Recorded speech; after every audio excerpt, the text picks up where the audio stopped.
What's poppin', my people? It is 7:04, February 15th. Welcome to the show. Hell yeah, man. Episode 18. We are happy to be here. We can't wait. We got a surprise guest in the stew with us. Hell yeah. Yeah, man. Episode 18. We got some whiskey. We got some beer. It's going to be a fun time, man. Let's go. Let's get it. Let's party. All right. Thank you for tuning in. I know your time is valuable. There's thousands of other podcasts that you could have settled for, but now you're just vibing with two goofy dudes from Wisconsin who like to discuss their problems and figure out ways to solve them and challenge the listeners to get up out of their comfort zone. Try some shit they ain't done before. This is Hold Us Accountable. This is episode 18 of Hold Us Accountable, motherfuckers. Episode 18. Feels like it's good to be back, man. I feel like we were just here. A little less of a break than last time. Yeah, man. We didn't take a month off. And, yeah. Got some new faces in New the stew. faces. Intern Jake is out.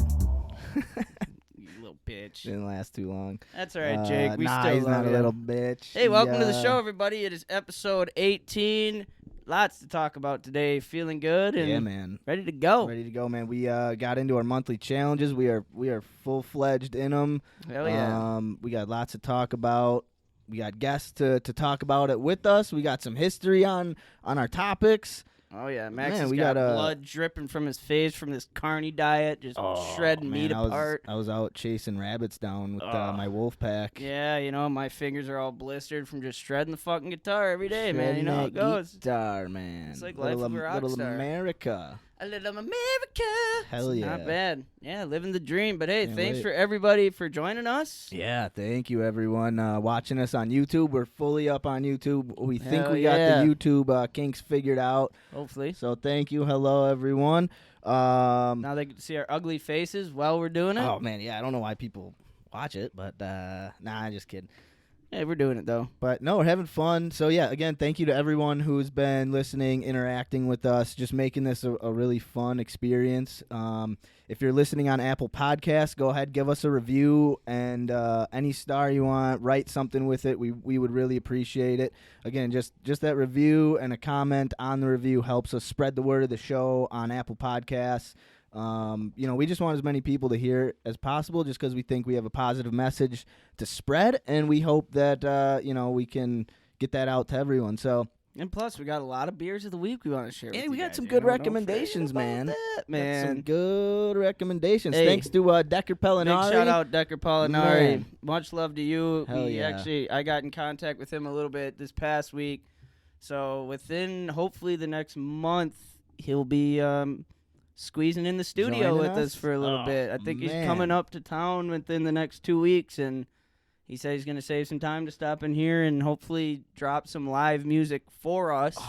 For the what? show and do it live Oh, for my us. God. Dude, I just wanted to talk to him and pick his brain about his art and how he got started. And He's got a you lot know, to talk and about. I know, dude. I can't wait. I would love to talk to him. And then if he could do live music for us, oh, my Yeah, God. he's making new songs for the show that he's gonna do live on the show. Dude. Oh, that Yeah. is going to be so cool. So go like him on Instagram, Facebook, YouTube. That's Yeah, Decker yeah, yeah. Pollinari. Max usually knows the spelling. I never pull do. up. Let me pull up. Make sure I get the spelling.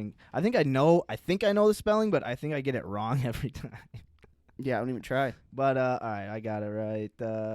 Right here. All right, so our buddy Decker Pellinari. Look him up again on Instagram. Spotify. He's got music on there. His name is spelled DEKKERPELLONARI. His name is also, that'll be in the description of the show as well. So find him there. The link for his Instagram and stuff will be in the link for our show. So yeah, huge shout out to Decker and everything that he's helping us out with. Helping us out with. Hell yeah. But yeah, no, it's been awesome. So yeah, and I mean, let's get into the show, man. We got a guest with us today. Yes, We we do. got a guest. It's gonna be a fun time. We've been talking about this man probably since we started. He Oh, was since supposed the to be here beginning. from the start, but he's got more important things than us. So. But that's okay. That's okay. We're glad to have him in the studio today, ladies and gentlemen. A Hell man yeah. with a big red beard, a big chaw on his lip. My brother, Tommy Wardlow. Hey, Hey, buddy. Good to be here, fellas. Hell yeah. Tommy, Thanks for welcome. having me. Good to see you. Been long overdue. Yeah. Hell dude. yeah. Sorry it took so long, but I'm happy to be here now. Fuck yeah, dude. Got Hell some yeah. whiskey to talk about, some carny diet to Oh, talk man. about, some just life in general. Life in I'm general. just taking in your guys' studio is like Pretty fucking nice. sweet. Nah, little HUA man cave. Oh man, this is It nice. is. It's Yeah. pretty nice. HUA I guess not. It's just a HUA cave. It's for anyone. Yeah, this is our sanctuary. HUA sanctuary, our happy place. This is our happy place, indeed. So, Tommy, Uh, welcome. Yeah, Tom. How you doing today, buddy? I'm doing all right. Fuck yeah, man. This is awesome. Dude, when I was first thinking of like what we could do for a show, it was with all three of us. So like seeing us all here. I know when we kept talking about, all right, we'll do it, and then I kept saying, oh, I don't know, and then you guys are taking off, and I never thought I'd make it over here. Oh, And finally yeah, it's like, man. All right, cool. Showbiz in here, man. Showbiz. Big time. Look at look at the big screen. Hell TV, yeah. man. GoPro at me. Holy I hell. know. Oh, you looking good. I can see. Oh, should we This zoom is in on him? cool. Let's see if I can zoom in Oh, on you got the thing Tom on your here. phone, too. Oh, yeah. Man. So this Oh, week we're zoom in doing. right in on Tom. Oh, got him. So we got our Alright. two carny diet assholes over here who can't drink beer with me, but that's okay. No. So this week, instead of the beer of the week, do the drink of the week. We got a drink of the week. So we'll get into that. We're still gonna play our normal yeah. intro song. Gotta do that until the deck man himself comes out with it. Hell yeah. But I'm excited. I mean, might as well let's get it going, man. get her moving. I'm thirsty. Get her moving. As soon as I'm so bad with this fucking phone thing. I don't know how people let me use it. That's all right. Well, I'm thirsty. Let's crack her open. Let's get it going. Get her fucking moving, ladies and gentlemen. This is the drink of the week, episode 18. We got Redbeard in the studio. Let's fucking get it. I like beer cause it is good. I drink beer because I should. If there was a song to sing, I sing it and beer you bring. It's the I beer drink of the beer motherfucking when week, I am bitches. sad, Yep, 'cause yep, the yep, beer, yep, it yep. makes me glad. Now there's nothing left to say, so let's go drink beer. And whiskey. beer is good, beer is good, beer is good. And stop. Hey, it's that drink of the week. I'll Oh. let you fellas start her off. Man, we are drinking. We're gonna find out what all the hype is about. We got a little Buffalo Trace whiskey. Buffalo Soldier. This is good stuff. Been hearing a lot of talk about it on another bald man's podcast. Yeah, I'm not a connoisseur, but I know Buffalo Trace is like It's the way to up go. there. It's good. It's like the good version of the non-super expensive stuff. so Okay, hell yeah. I think. I don't know. Yeah, I don't really drink liquor straight ever, but you know when in Rome. When in Rome. When in HUA. When in do HUA. as the HUAs do. And drink whiskey. I'm going to lay off the whisk Sorry about because that. I get too feisty on the whisk. So I'm going to stick with my beer of the week. Hell yeah, man. Well, the reason we're doing bourbon, by the way, is Max. Obviously, you guys know he's on the carnivore diet. When I heard Max was doing it, I decided I had to hop on. Yeah, I had yeah. to clean up my diet. And bourbon's 0 carbs, so No carbs. No basically carbs. like drinking a ribeye. I think. I don't know, Ooh. something Pretty like close. that. Yeah. A Well, buffalo ribeye. Yeah, actually, well, I'll talk about it a little later, but I found out why liquor or just alcohol in general is usually, even if it's no carbs, is usually a no-go on the diet. Right. So Yep. pretty interesting stuff. Got a little science coming at you later in the Yeah, show. And I think we're going to rate these separately in different fashions. yeah, So yeah. I'm going to do my beer of the week. You guys are going to rate your whiskeys off Yeah, what? so we're all gonna do 3 separate ratings. Actually, let me pull this up. So Tom, what were you? You had an idea for All right. what you wanted to rate it? Well, I was thinking based off Packer players because I know in the beginning, early infancy stages of this podcast, that's how you guys did it. Right, right. And I was thinking about this. So when you drink any kind of bourbon, really it gives you a nice, warm, fuzzy feeling in your gut Okay. and a nice, fuzzy feeling in your brain. So I thought right away, fuzzy thirsty. Hell Oh. yeah, I love Oh. it. A nice, fuzzy 63. How do you spell his feeling. last name? I Thurston? think Owen. Owen. All right, Thurston. Fuck yeah. I like that's probably the warm, best. Warm and like- fuzzy. Wow. What he was I can't believe I don't know this. He was an offensive lineman, right? Offensive lineman. I think he was. Jerry Kramer was the left tackle. I think Fuzzy was a guard. I think he was a guard next to Jerry Kramer. I gotta look it up now, but I I think gotcha. Woo. You were Okay. pretty local. You were a local at Mr. Oh, yeah. Thurston's bar when he used was to- there. Yeah, he used to own Fuzzy 63 Bar and Grill on West Mason. Oh yeah. And when I started going there in my early 20s, he was still there, and I think his daughter ran the bar. But a funny story, he would karaoke night, the place would be packed to the walls, and Fuzzy always wanted to sing. And I was there one night when he was there, and when Fuzzy wants to sing, he had like a tracheotomy or whatever, so he's got a hole in his neck. So when Fuzzy goes up to sing, the bartender and all the servers and everything go around the bar, tell everybody to shut the fuck up. Everybody be quiet. Fuzzy's going to sing. So he goes up there, and he put the microphone up to his neck, like the hole in his neck, and he sang What a Wonderful World. And it was like, the whole thing was, and I think to myself. And he sang the whole song like that in dead silence. my And then as God. soon as it was over, the whole bar erupted like, yeah!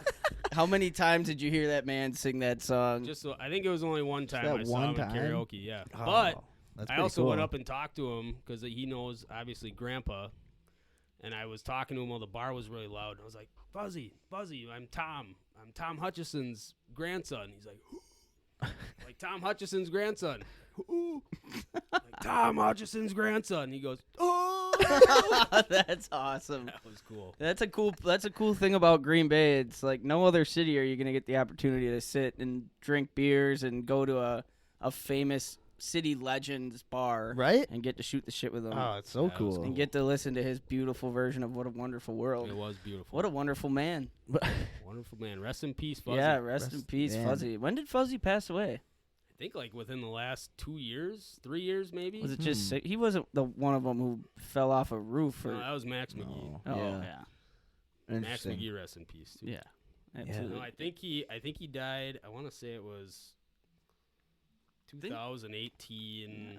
Also, rest in peace off of the Packers, but Vincent Jackson, Yeah, man, crazy. current NFL. I just saw that on the way here. So But weird. He was only 38 years old. Oh man. shit, Fuzzy died in 2014, so it was a oh, while ago. hey, Yeah. rest in peace, Fuzzy. Seven Holy years. shit, that was that long ago that I was going to that bar. Wow. Yeah, Guess yeah. so. Time flies Time when flies you're when having you're fun. blacked out in your early 20s. Hell yeah. Oh man. So, Max, you Yeah. are rating off of I'm gonna do a cut of meat. cut of Like meat. what? So for like bologna would be the worst, I love and it. like well for me this is you know for me maybe it goes filet mignon lowest for you and bologna's highest. It depends how I'm feeling. You're right, but anyway, yeah. So I didn't really think about this much. I didn't think this through at all because And I don't- think to I mean I guess myself- it's good. It's a good whiskey. I guess. I don't know. I don't really drink. I don't drink straight. So what are we liquor. talking? A No, but T-bone, a fucking sirloin. it's yeah. I actually, it's one of those. It's like you gotta. Well, for me, it takes a second for it to go down. But once it Okay, does, it's not alright. bad. And but anyway, all right. We're gonna give it a. So it takes a second to go down, then it's all right once you taste it. Well, and I feel like it's a big boy drink. Big boy drink. Big boy drink. Yep. So I gotta put my big boy pants on. Not your It's not- kids. It's not a whiskey and coke. No. This is just straight. This is put hair on my chest. Whiskey and Coke would be like a bologna. Yeah, exactly. Type So I'm gonna go. With we go with New York Strip. Oh, right. Go New York Strip. A little New York Strip. Okay. Little New York Strip. I do like a good New York Strip. And this is Buffalo Trace Kentucky Straight Bourbon Whiskey. Now this is part of the. There's a ownership group. They own. Man, I should have looked this up, but I think they own a bunch of really good whiskeys. Buffalo Trace. I want to say kidding. Eagle Rare is. Man, I should stop before I think I'm making all this up. But I No, think that's they fine. own, like Pappy Van Winkle, which well, is if like. yeah, that's a interesting one. And I think that's part of the Buffalo Trace. Well, if you want to look it up quick, I'm gonna read the back of this bottle All right. for a little history. Let's see. All right. The ancient paths of countless buffalo led America westward. Legendary explorers, pioneers, and settlers alike followed these trails, known as traces, through rugged wilderness to new lands, new adventures, and new-found freedom. One such trace, called the Buffalo Trace, crossed the Kentucky River at a spot just north of present-day Frankfort. Early pioneers settled here in 1775, and with plentiful pure limestone water and rich river bottom loam for growing exceptional grains, distillation quickly followed, with an unparalleled reputation for creating outstanding bourbon whiskey. The Buffalo Trace Distillery today stands as one of America's oldest distilling sites. The bold heritage of the mighty buffalo and the individuality and pioneering spirit of those early Americans are again found in Buffalo Trace Kentucky Straight Bourbon Whiskey, the very finest bourbon created at the Buffalo Trace Distillery. Traditionally handcrafted Buffalo Trace has a smooth, confident taste that invites discovery with every sip. Explore Buffalo Trace and taste the spirit of legends. Fuck if I don't need a drink after reading that. Good. It sounds tasty. But yeah, the Van Winkle collection, Eagle Rare. So that's Buffalo Trace encompasses a lot of fine bourbon whiskeys. So Hell yeah.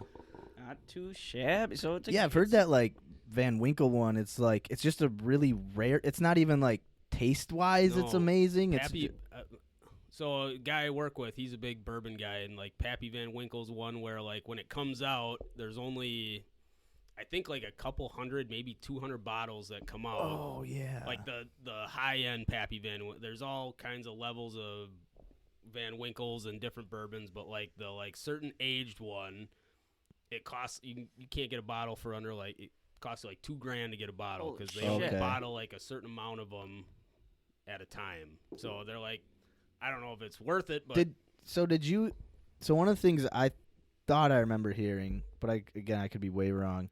It was like it's not that expensive to buy it, but it's expensive on the second-hand market.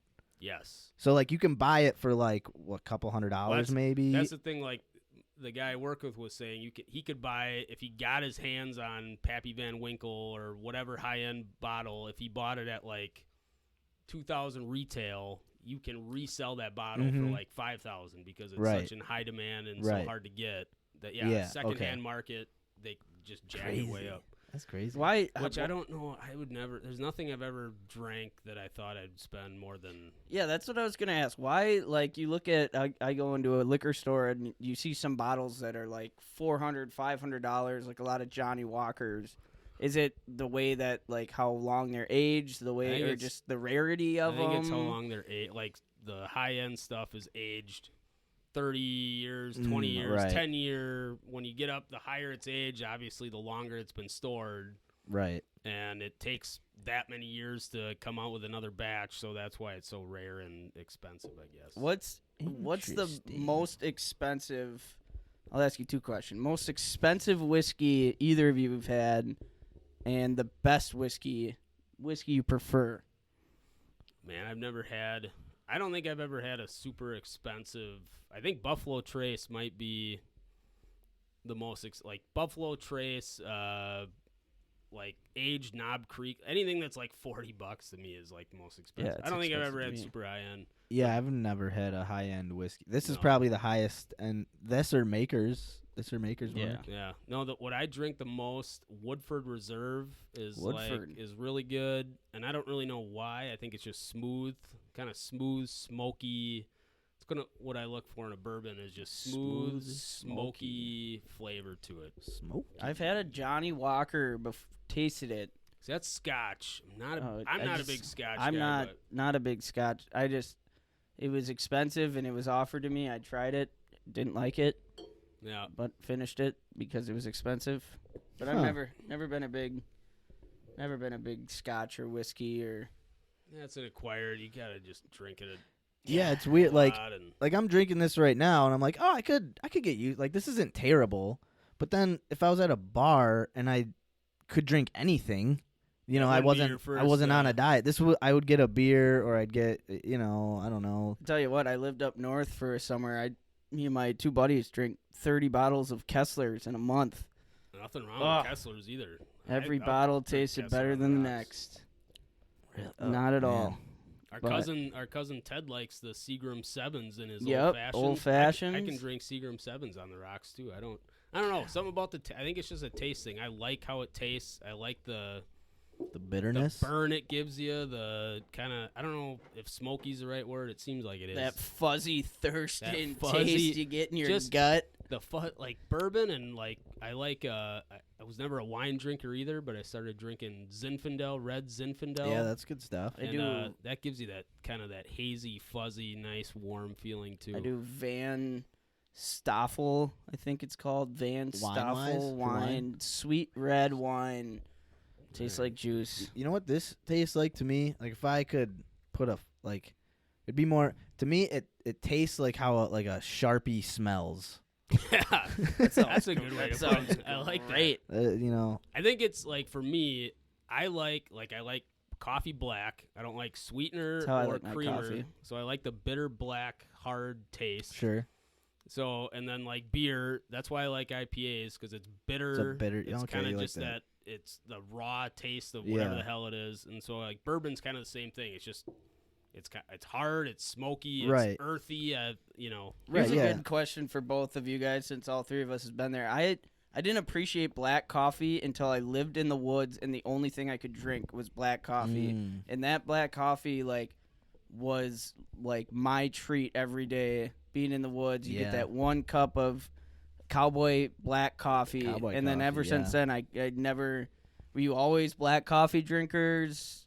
Are you still a black coffee drinker? Or? Me, yeah. I would love my coffee with milk in it, and a little Oh, okay. sugar. But I drink it black just because I can't if it was up to me, I would have it with milk and sugar every day.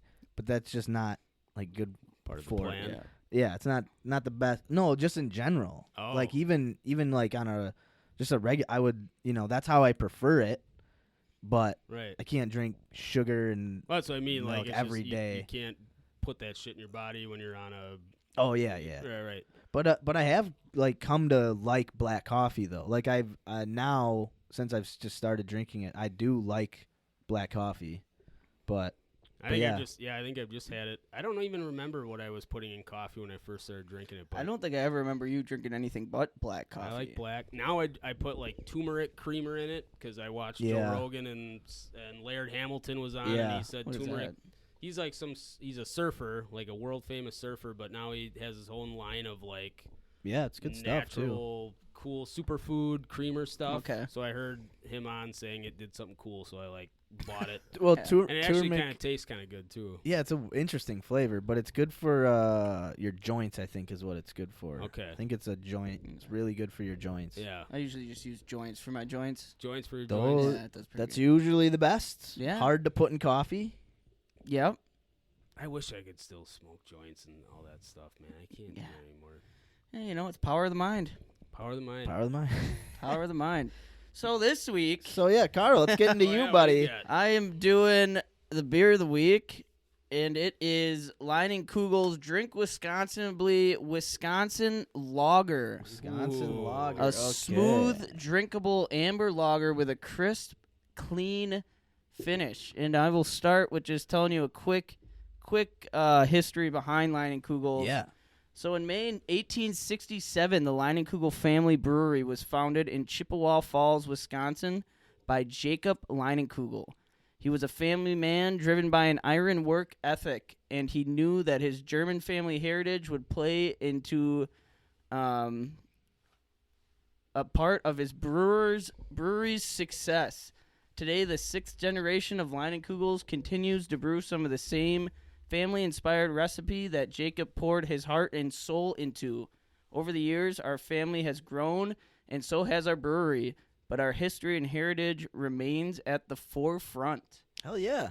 I'm pretty Hell sure. yeah. I'm pretty sure Ted went to Stevens Point with one of the Line and Kugel twin. I think the guy. Really? One of the line. So I think they're brothers. Line and Kugel brothers own it, and Oh, one of them had twin daughters, and I think one of them went to school with Ted. Oh man, she must have been popular. Oh, Yeah. I'm sure she was. Here's a funny story about Line and Kugels. Me and my buddy Dave Franco old Eau Claire buddy. I visited him one. I think it was the summertime. The actor Dave Franco. Dave Your buddy, Franco? your buddies with Dave Not the actor. Franco. Not the actor. Local bartender in Eau Claire.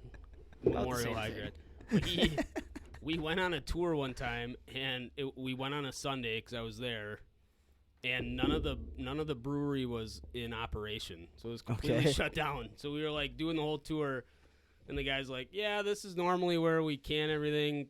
It's not working, but it would look pretty cool if you were here when it was actually going on." Then we go to like the brewing part, and he's like, "Yeah, this is where they brew the stuff. It's pretty cool when you see it in action, but we're closed, so that's this." So like you a got 20, like the 20-minute tour. It was you like, got the exclusive like, oh, tour. Here's what it looks like. It's really cool when it's happening, but it's not. So At least you got to see it. it was cool. I guess it was cool. Don't they have I think they have a big Liney's brewery in Milwaukee. Yeah, they do. They've got. Now they do. Yeah, 'cause I they've think got something. I 'Cause I there's a used to big drive past it all the Leinenkugel's time. mural when you Yeah. drive on 43. You're right. Yeah. So I'm drinking the Drink Wisconsinably Lager, so Leinenkugel's Drink Wisconsinably Wisconsin Craft Lager is a smooth, drinkable amber with a crisp, clean finish brewed in partnership by two friends that call Wisconsin home. And what are you going to pair your Leinenkugels with? I love these ones. The Wisconsinably Lager pairs perfectly with your ideal tailgate foods such as brats, And what else? hamburgers, some chicken Hot wings, dogs. hot Chicken dogs, wings. and any Wisconsin cheese. They don't say any in specific, just Wisconsin They, cheeses. I say anything You know- about bologna in there? Your Ooh. bologna. That goes good with a Kessler and Coke. Yeah. Yes, let me go. Oh, You yeah. know what I bet? I wonder how much, because that Drink Wisconsinably, that logo that's on the can, I've been seeing that like on T-shirts and shit. Yeah. in Oh, gas it's stations for a forever. long time. I wonder if they bought the like rights to it. I wonder if those Drink Wisconsinably guys, they just Oh. came up with that. They're probably rolling. They in paid it now. off, I bet, so good. Oh, Or what a great idea. they forgot to like trademark it and we're just like, let's just Liney's- make some And shirts. Liney just snagged it. Yeah. Oh, that So I'm was- going to quick read the back of this box. I don't know what it says, but it says, "Here's to you, Wisconsin." So I'm going to read it. Here you go.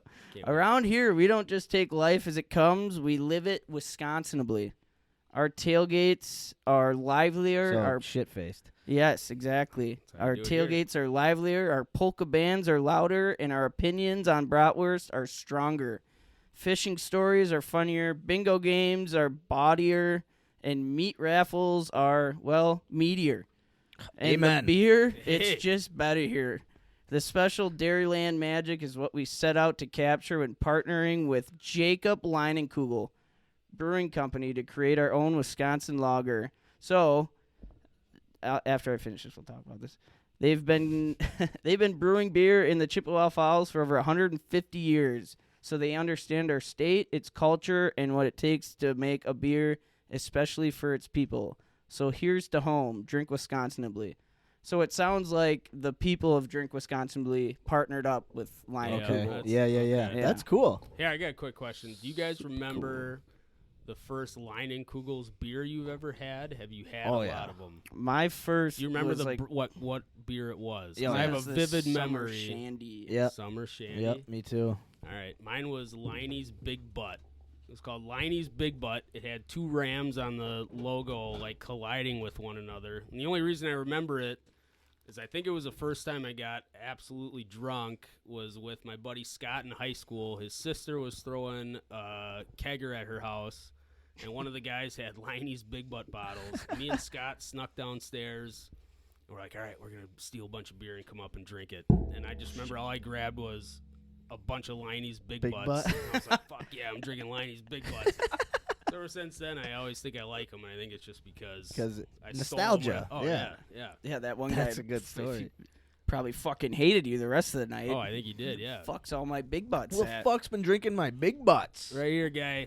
Oh, Oh, so I man. have to. So Yeah, you got to rate it. Jesus Christ. Carl's got to rate the So beer. I'm Right. rating since I am learning the old guitar, the old 6-string, sometimes a 12-string. You know, just plucking away this month. Been hitting the 12s? Nope, just Oh. the 6s. So I'm gonna rate this beer off of guitarists out of like the 1970 era, because America is a 1970s, Okay. late 60s, 70s era band. Hell yeah. And Hell yeah. I already got It's coming to mind. coming to mind.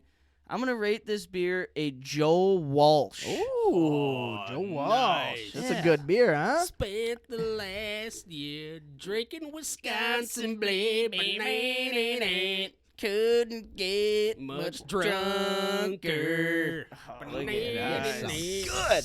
Yeah, so I'm gonna do a Nice. Joe Walsh. Joe Walsh, to me, I got into the 70s music listening to the Eagles. That was my big like intro into 70s music from my buddies. One of my favorite stories, by the way, that I tell everybody is my brother drove all the way to Arizona to stand on the corner at Winslow, Arizona. Damn straight. That was Greatest right thing after I've Glenn ever Fry made. died. And we sat on that corner for a half an hour. Cross-country road trip just to stand on the corner. And the best part about it is we're like on our way passing through Arizona going to San Diego, and like one of us was like, we're listening to the song, we're like, well, we're fucking in Arizona, we might as well stand on the corner. And someone looked it up, and they're like, it's only like a 5-hour detour. That's not bad. Let's do Screech it. on the brakes, we fucking hauled her over there. It's us and like, it's like a dust town, like a desert town you see in movies, and there's just one little like antique shop, and then That just The sells corner. Joe Walsh shit. There's a statue though, right? of Glenn Fry. Okay. Okay. Yeah, so it's just us. We had like a 30-pack and some shooters, just a bunch of underagers getting smashed, cranking the Eagles. That's so Yeah, funny. this is about 10 hours after getting kicked out of a Mexican bar in Texas. And you drove all the way there on like in a Chevy Aveo. Chevy like a little Aveo. tiny This is like a- car, with right? no brakes. Yeah, it was my freshman year of college, my only year of college, and everybody else was out at spring break, and me and my buddies were sitting around, and we're like, fuck, do we want to go somewhere? My buddy's like, well, fuck it, let's go to San Diego. We all packed bags real quick, and we piled a like huge black garbage bag full of snacks, tossed it in the car, Yeah. fucking hit the road. Fruit 30. roll-ups, Yeah. pretzels. And then we left all those. We combos. got to the Grand Canyon and thought we didn't have enough room in the car, so we just left our giant bag of snacks there at the Grand Canyon and took off. About an hour later, we're like, oh, fuck, I'm hungry. The other good part about that story is, I don't know, I think you told it this way.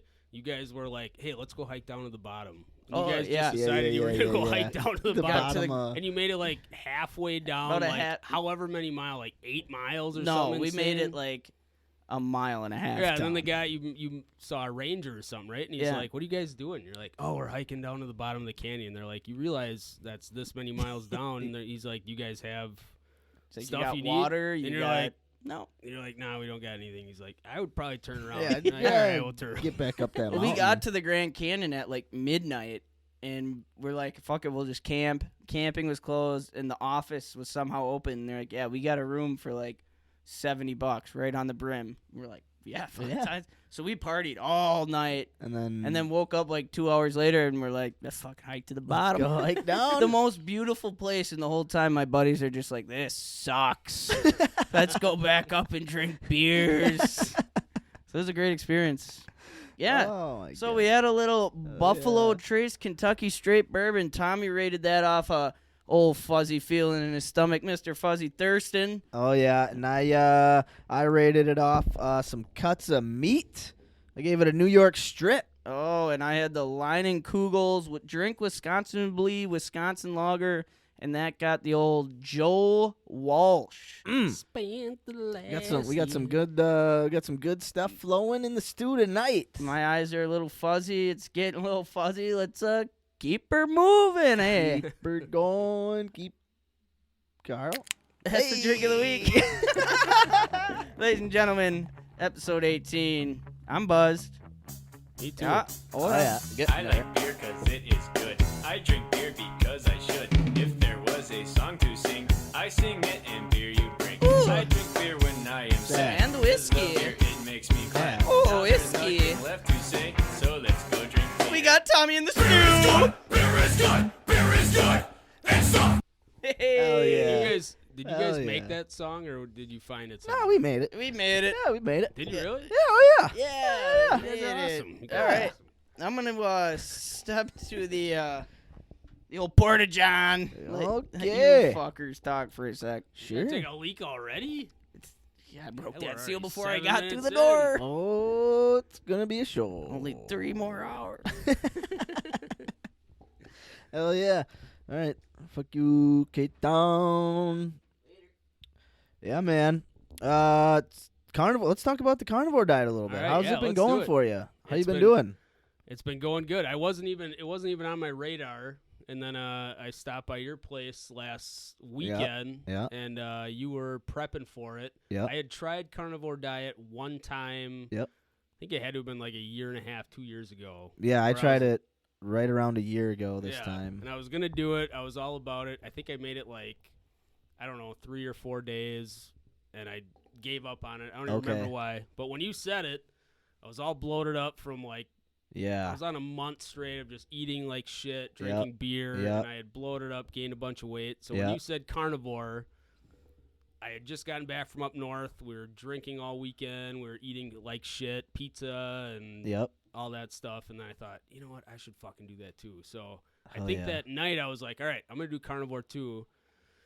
And I think I ran to the grocery store and bought like 5 ribeye steaks and Hell a yeah. pack of eggs. And I was like, all right, I'm just going to eat meat. I'm going to do carnivore too. I'm going to flush out. And, man, it's been going, I'm a week straight in. I haven't had, a couple of things I've eaten. So, like, if you do strict carnivore, the theory is meat and water or at least Right. 0 carbs. Right. But, like, some things have, like today, for example, I had pork rinds Mm-hmm. on the way here for Oh, dinner. yeah. And the pork rinds I had like 1 carb or Yeah. per serving because of, like, the seasoning and all that Right. stuff. But for the most part, I have not had a carb. It's crazy. And, dude, it is just from a weight loss perspective. So, for me, I lost a bunch of weight.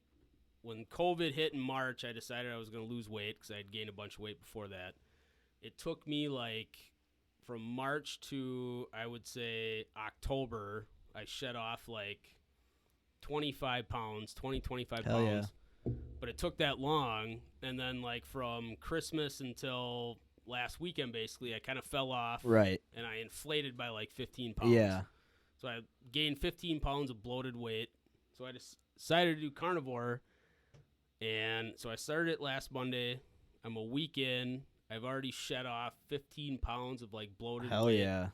And I feel good. I've been drinking a little bit of whiskey, but whiskey's technically okay because Right. it has 0 carbs depending on what program you want to follow. I've had like kind of the stuff I've had that they would recommend you not.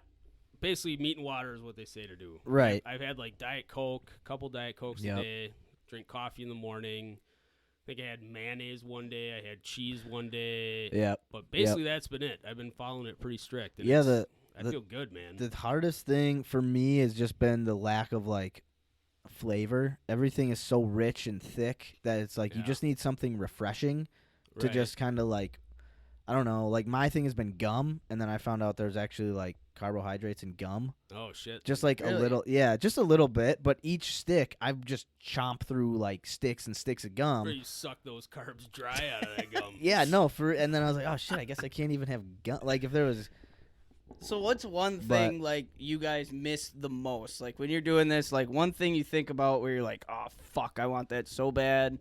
Whether it's daily or weekly, like one thing you think about. For me, it's like it's beer because I drink.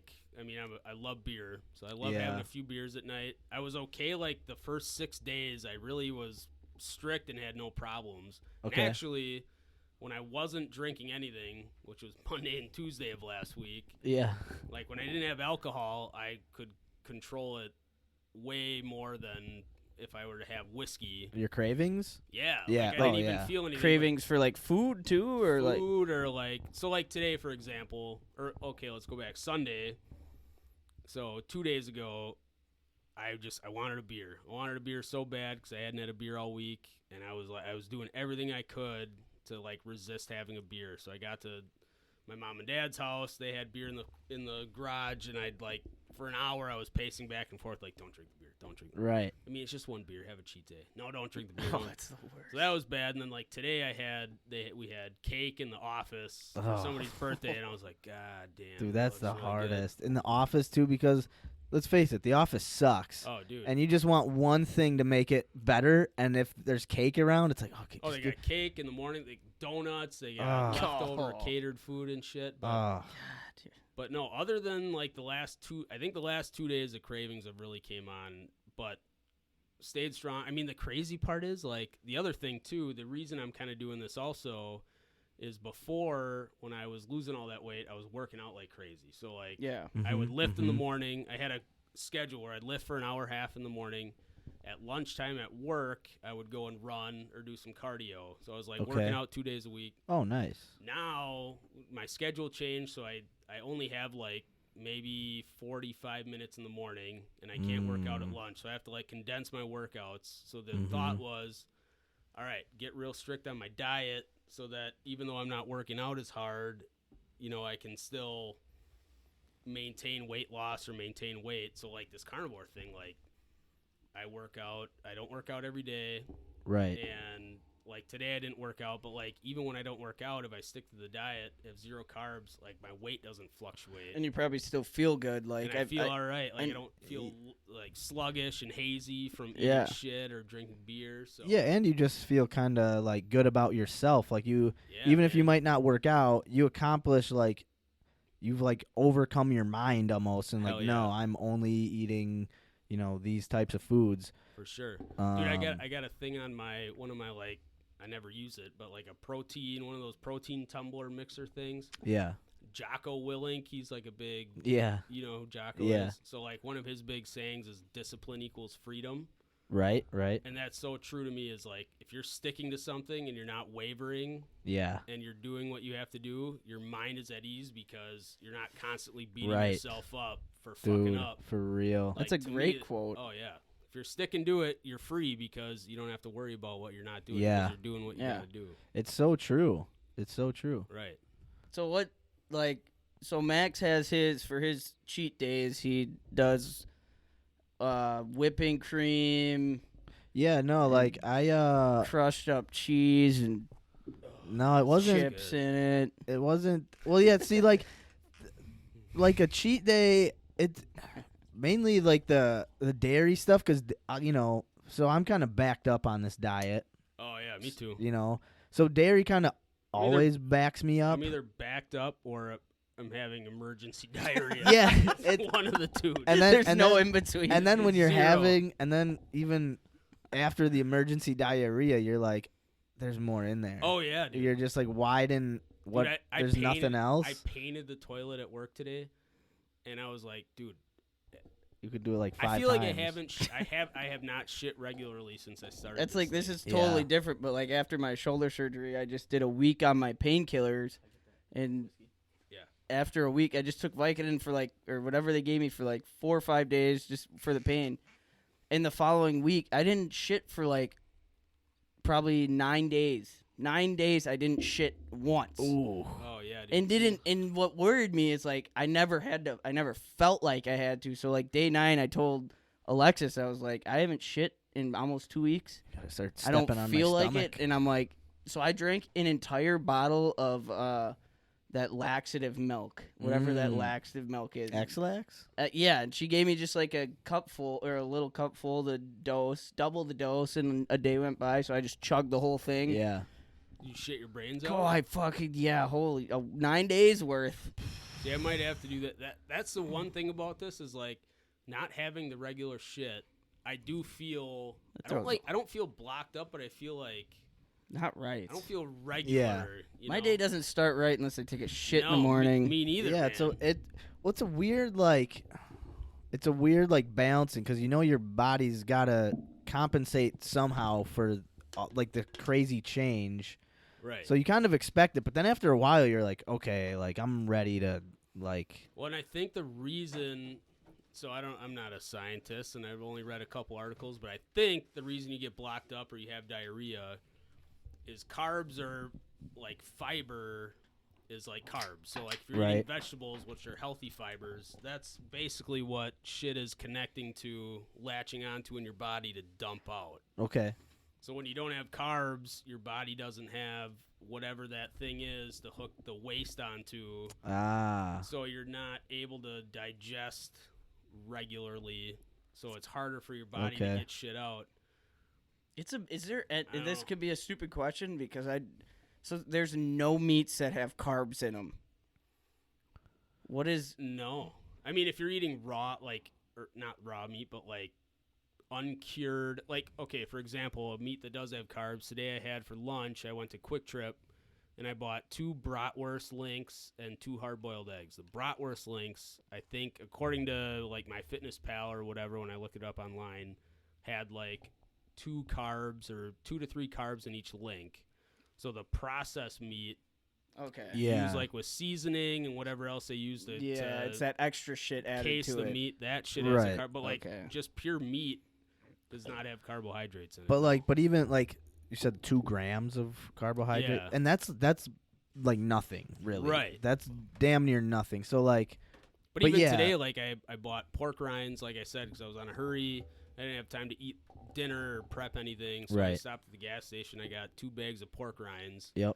So here's the psychological part: is like I look on the back and it says like 1 gram of carb per servings, and there's 2.5 servings in a bag, and I'm like, fuck, that's 2.5 carbs. Right. Like I can't do that. Right.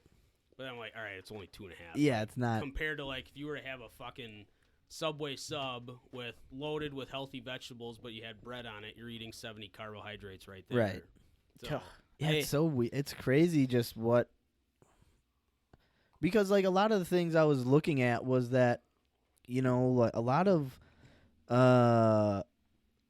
like a lot of just little like nomadic tribes and whatever, and like a lot of how this, like, it didn't get mainstream, but how it was like started to get a push towards were these doctors that would go out and just like study these people in these like remote villages and how they lived. And one of the things they noticed was that they weren't eating a lot of carbs almost at all. It was like meat, and like, maybe some fruit and vegetables, but it was mainly like meat. Like one of them, it was like they were only eating a certain type of fish. I think that it was like up in Alaska somewhere. Or Sure. like, so they're only, and they were like, something had to do with their teeth. Their Right. teeth were like, so this doctor figured out like, oh, maybe teeth is more to do with your diet than it is genetics. Are you talking like just like how they str- grow, okay, and just like the healthiness of your strength teeth. and yeah. So like a lot of these little the tribes this doctor was observing, like they didn't have dental problems. Like their teeth weren't crooked and jagged, and obviously maybe like they weren't brushing their teeth that well, but like they were coming in straight. They didn't have like weird issues with crooked teeth and stuff. So like these as like time went on, people just kind of started studying different diets, and they realized that just like low carb isn't, I don't know, because I guess carbs became like a big huge deal during like when wars were going on, just because that was, if there were no carbs, that meant like, well, it's cheaper way, to well, keep yeah, like you talk for about, like, energy and stuff. But I mean, I don't really know where I even was going with this, but well, I think like what were we talking about? Well, I think I think the research is basically like, I mean, hunter-gatherers in general. So like Buffalo Trace, for example, we're talking about Buffalo yeah, Trace. they followed the buffalo, The right? Apache Indians and a lot of Indian tribes, their whole lives were dependent on the buffalo herd. All they would do was follow buffalo, kill buffalo, and that's all they would eat would be buffalo. Right. Like you said, with the Alaska, the Inuit people, they would live off fatty animals, Right. And there just wasn't vegetables available. Like if you're up in the Arctic, there's not. Yeah. You can't fucking grow a garden on an ice shelf. You know what I mean? Yeah. So I don't know what the research, like everything I've read, which isn't a lot, and I don't know a lot about it, but like sound pretty smart. the research with carnivore diet is all anecdotal, meaning like the health Right. benefits aren't, like the FDA, nobody recommends, like a certified dietitian won't say you should only eat meat and drink water. Yeah. But really what it is an elimination diet. So if you're sticking to water and meat, you are giving up any chance of bullshit food. Okay. Whether or not you were eating vegetables, like if you're doing meat and water and you're staying that strict, you avoid any risk of eating anything that's potentially shitty for your body. And you don't you'll live. It's not like you're gonna emaciate yourself. You will live. Your brain will operate perfectly normal. Absolutely. So you're saying in saying like vegetarians, when you're a vegetarian and you're giving up that complete aspect of food and nutrition, you have to make sure you're substituting it for other. Yeah, well, that's the other thing is like, I think if you were to read into the carnivore diet, a lot of the people that recommend it also recommend you just doing supplements and vitamins and shit to supplement what you're not getting out of your diet. So is that something you guys do, or? But even I do, yeah. I take. I don't know what you should be taking, but I take basically everything Joe Rogan tells me to take. So yeah, I take fish oil, I take vitamin D, I take B12 and magnesium every day. I take those supplements. I don't know. I know fish oil is good for your circulation. I know magnesium's good for muscle vitamin stuff. D is like immune system. Yeah, and B12 is something else that's good. So good. B12 is also good if you ever need to pass a drug test. B12 and creatine. Yep. Really? Yeah. Together. Well, and there you go. Because B12, once your body gets a certain amount of it, it just processes it. So you can take as much and it's not going to hurt you. Kind of like vitamin C. It's like you can eat like 5 oranges, but if your body only needs 1, it's just going to dump it's just going to dump the rest, and it's not going to hurt you. Right. Because I do the same thing. Except Rogan had another doctor on recently, and he was saying to take this stuff called like quercetin, which I started taking, and I've been taking zinc. Zinc I was taking too. What's zinc? Here's the thing: I take so many of them, and like they run out, and then I forget. Yeah. So zinc is for what is Isn't that zinc? like your blood? Zinc's your immune system. I was gonna say something for your blood. Something for your blood. Keep your blood flowing. Do you have any? Because I was gonna start taking magnesium as well, but I was looking up like how much to take. But a lot of it was like I was just seeing a lot of things that was like it made it's gonna make me sick, or a lot of things that just made me like, oh, do I need this? Like, have you had any bad? What do you take basically? What's your? So I take the fish oil. Well, no, for the magnesium, I mean, like how much? I don't know. It's just whatever I just bought like a bottle of it at Target. And I think I take 1 pill. I don't know how many milligrams it is. But I think for that kind of stuff, you play it by ear. So if you're like adding a new vitamin into your vitamin intake, and all of a sudden you feel like shit, then okay, maybe I shouldn't take that or scale it back. But like, I think it's like, I don't even remember, like 400 milligrams of magnesium. Okay, interesting. And it recommends 1 pill a day. It recommends taking it with something to eat. I don't do that. I take it all in the morning. So Tom takes 2 and eats a bag of pork rinds. Right. Exactly. And I feel like a fucking $1 million. Like $1 million, tackle the world. Well, I'm doing pretty good on my carbs today. I took it easy this morning. I had a peanut butter and jelly sandwich, and then for lunch I had a. Here's a question: Are you a breakfast eater? Haven't been, but I'm starting to become one because I notice it affects my moods, especially the medication I take in the morning. If I don't eat breakfast, you're not going to eat for the rest of the day, right? No. The point I'm at with my medication, I eat plenty during the day, but breakfast has never been a thing. I think more so because I'm just too rushed in the morning, and that's just something I don't need. But what I notice, if I don't eat breakfast, then I'm like, my energy level's really low, and I'm even in a worse mood. So you kind of get like hangry almost if you don't. Yeah, see, breakfast is one, like, I'll just a couple hard-boiled eggs and like tuna. I mean, today I did peanut butter and jelly because I was craving it. But it does. It gives me more energy, makes me feel like just better and more motivated, I guess. God, I love PB&Js, man. PB&Js are good. That's the one thing. Before I started carnivore, I'll have another one for you tomorrow. I was like a big intermittent fasting guy. Like I heard about it, thought it was it's cool way to restrict you can your only eat during certain hours. window. Like the traditional, like the most popular is 16-8. So you eat within an 8-hour window, fast 16 hours. So like I've been doing that for years. So like I never ate breakfast. I never ate anything until 1 o'clock.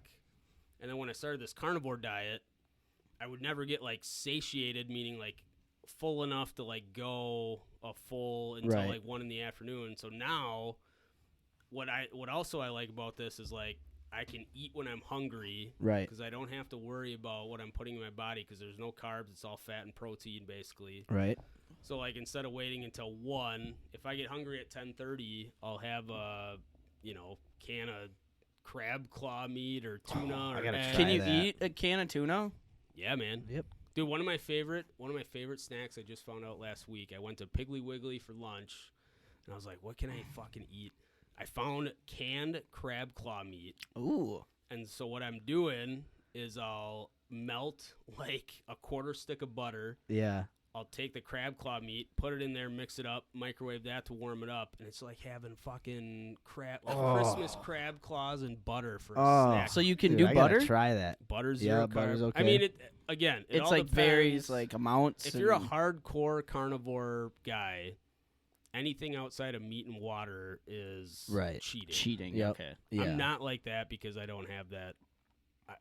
I mean, I probably could, But it's like, working for you. Whatever you're doing working is for working. me. Yeah, yeah, Now, yeah. that's the other thing that we got to talk about is it's not.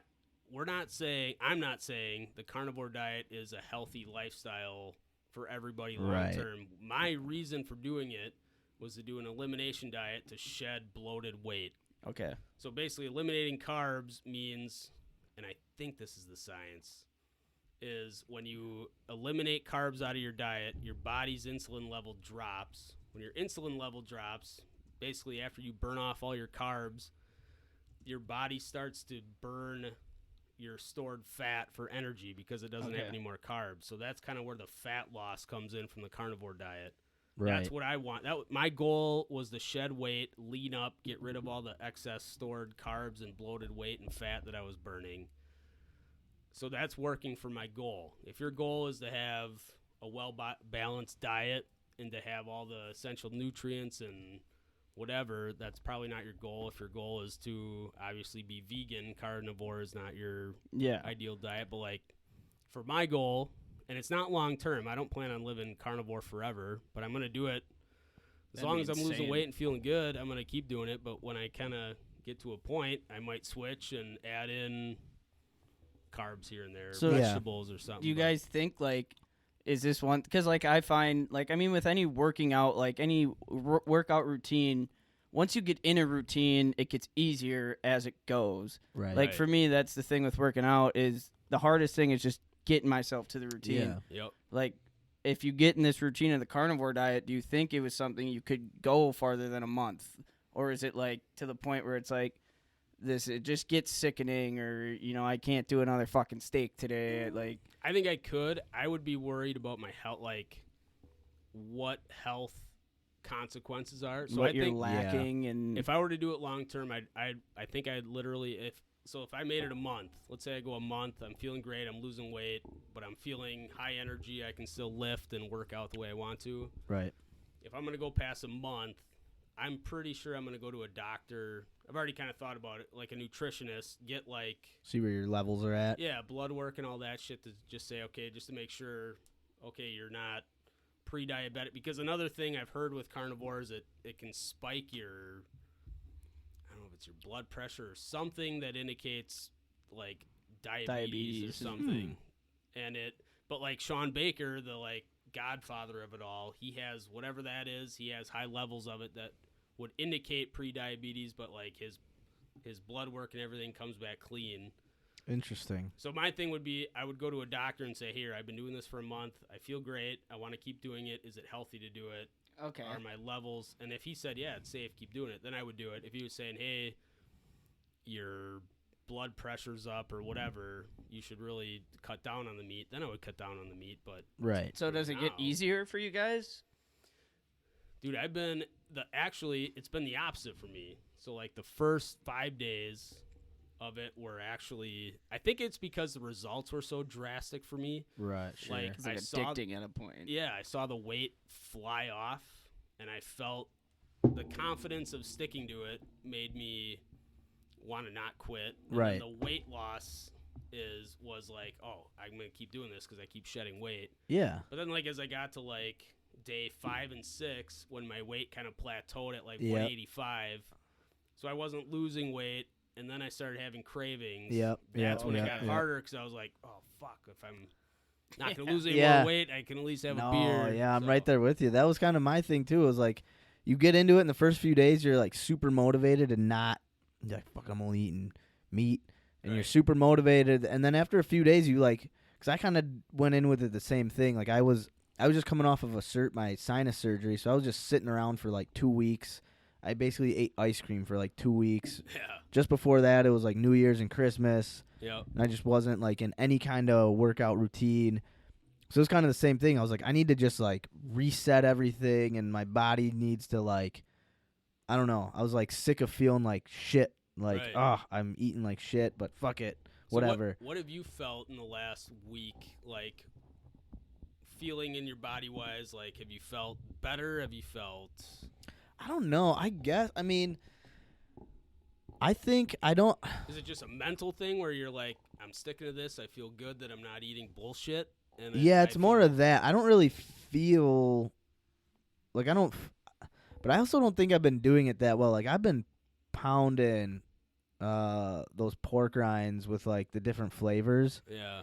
and like I just gotta like slow down on that. Right. Like I would just snack on them while I was working, like throughout the day, Right. instead of just like having them for a meal, like having a little bit and then being done. Right. So, So- what's your eating schedule like for a typical eating day for you? Oh man, Say you wake up. So from when you wake up to go to bed, just go through what you eat in a day. or, Sure, like, what your sure. schedule's like. here I got a whole diary here. Oh, nice. There we We'll go. we'll diary this out. All right, so the first perfect. day, about a week ago today. Okay. Yeah, this uh, would be last Monday. Yep, last Monday. I So had when we both black, started. black coffee, 4 eggs, 4 bacon strips. That was like breakfast. Okay. Lunch I had like 4 eggs. Oh no, that was the day we recorded. So I was all that. So that Monday I was coming into it off of just like. So I was trying to not eat like anything basically. So for like lunch I had 4 eggs, 4 bacon strips, and then dinner before we recorded I had 4 eggs, and then pork rinds when I got home, and then I have vitamins and fish oil stuff. Okay. So the next day, black coffee, ground beef and bacon for breakfast. Oh man. Lunch. When you say breakfast, what time is that? And And how good long question. after you wake up? So yeah, I do it. I try to hold off on eating for like I try to shoot for like 8 hours after I ate the last thing, Okay. or if I like on the carnivore diet, especially if I like go to the bathroom, like if I take a shit.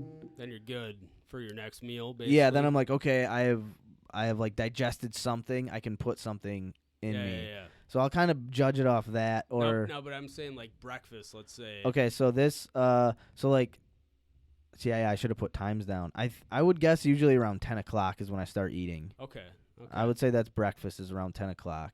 Okay. So ground beef, bacon, and then around like 12:30, 1 o'clock ish is my lunch. Okay. So that was like ground beef and 4 eggs and some pork rinds to snack on while I was working. And then for dinner, which would probably dinner, I don't ever have like a set time. Right. Just whenever you want to eat. Pretty that much, night. and then I Yeah, just yeah. won't eat for a while after. So that I was, dinner, yeah. so the first few days it was a lot of eggs. I had 4 eggs with ground beef and hot sauce. Yeah, I've been doing like hot sauce and stuff. Yeah. Then I got those like those pre-cooked salmons from God damn, Costco. that's what I wish I liked. Like I've never gotten the taste for. Do you like salmon? I Oh, love I cooked smoked salmon. Awesome love salmon last too? night. Yeah. Damn, Oh. dude, I wish I loved salmon because that's like. You like That's smoked such a- salmon? Oh, I don't even like smoked salmon. I Oh, mean, I'll no? eat it. I'll eat it. Like I don't have a problem eating it, but it's never something like that's what I'm gonna buy. Search out for But you. it's so good for you. It's so. That's good weird, With healthy 'cause fats and shit. Yeah. You like fish? Every fish except salmon. Interesting. I don't That is like a little. salmon. I mean, I guess it took Interesting. me a while. Like I was always a big smoked salmon guy, Yeah. and then salmon was always something I wanted to learn how to cook. So I've started to learn how to cook it a little more, and Yeah. I got it to the point where I can enjoy it a lot. Yeah. Hell yeah. The old lady, the old ball and The old chain, got a ball whole and salmon. Lexi likes salmon too. Yeah, if it's cooked right. Does, Yeah. Does Your lady likes salmon? Oh yeah, we had it last night as well. Really? Yep. Did you? Yep. Oh yeah, we Damn. had shrimp and salmon, Ooh, a I little did bit of ham. I did salmon, and I found a recipe where I baked baby like mini potatoes. So I cooked that for like 20 minutes, and then with like some sea salt, and then after 20 minutes, put that aside, and then I put a big fillet of salmon and asparagus, and you probably not a carny diet type thing, but I drench it with like butter and lemon juice, let it cook for 20 minutes. Honestly, over like beer and bread and shit, that's actually what I miss. Like a well-rounded meal. Yep. Where Yep. you got Yep. a vegetable, a starch, and a meat. Yeah. Like, It all just. See, that's like me goes listening to you guys. together. Like, I like meat, but like for snacks, like I don't fuck with pork rinds. Don't like pork rinds. dude, you know, a At all. really funny story about your brother, Yeah. Matt. I remember one time we were driving back. I don't even remember where we were coming from, but I had to have been young teens, so Matt was a teenager, maybe early 20s, 18, 19. Anyway, we were driving. I don't know if this is true, but I always thought pork rinds were fried pig skin. That's what they are. That's what they are, right? Yeah. Okay, so we were driving. Matt stopped at a gas station, got pork rinds and like a Mountain Dew or something. He's fucking chomping on them. And I'm like, you know what those are, right? And he's like, what? And I was like, that's fried pork skin. And your brother literally in mid-bite, like, spit his mouthful into his mouth. And I guarantee, if you asked him today, I haven't asked him, but I don't know if he has ever eaten pork rinds since that I day. guarantee he hasn't. He would. I thought he was going to fucking throw up. Guarantee he's never eaten They're pork just all like rinds since then. just air. They're It's like- fucking good. They're good, though. I've never. I mean- don't think I ate them for 10 years until like the other day. And Do I you was get like, holy you shit. get them plain or with the seasoning? I like the seasoning. I got Yeah. the first pack I got. I've only had 3 bags in the last week. 2 of them were 2 hours ago for dinner, but I got like hot and spicy ones from Quick Trip. Those are really good. The barbecue flavor were fucking awesome. Yeah. And I got salt and vinegar, and the only reason I got salt and vinegar is I wanted 2 bags tonight, and they only had 1 bag of barbecue, so I had to get salt and vinegar. Salt and vinegar I could do without. Not a big salt and vinegar I fan. love salt and vinegar. See, I've only Dude. had Oh. plain. I've only had plain pork rinds. Yeah, and so- and Lexi loves the fucking things. Does she? I mean, dude, you Not know what? bad. Well, not ick, but You know what they're just not I was thinking satisfying. to get Right. the plain ones and then just putting like my own seasoning on them. Mm-hmm.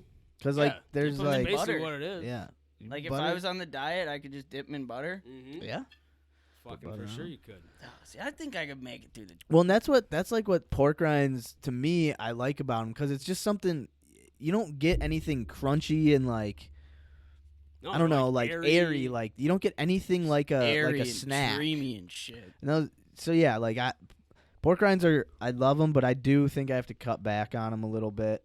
yeah, I don't know about the the sodium part. I haven't really researched, but like that's probably the least salty you can go is probably the better. I would assume. Yeah, I would Could you guys eat Funyuns? Those are like air. Yeah, check the gotta nutrition. check the man. I don't nutrition, know. man. Love Funyuns. Funyuns are fucking good. That's Uh, kind of what a pork rind is. Yeah. Yeah.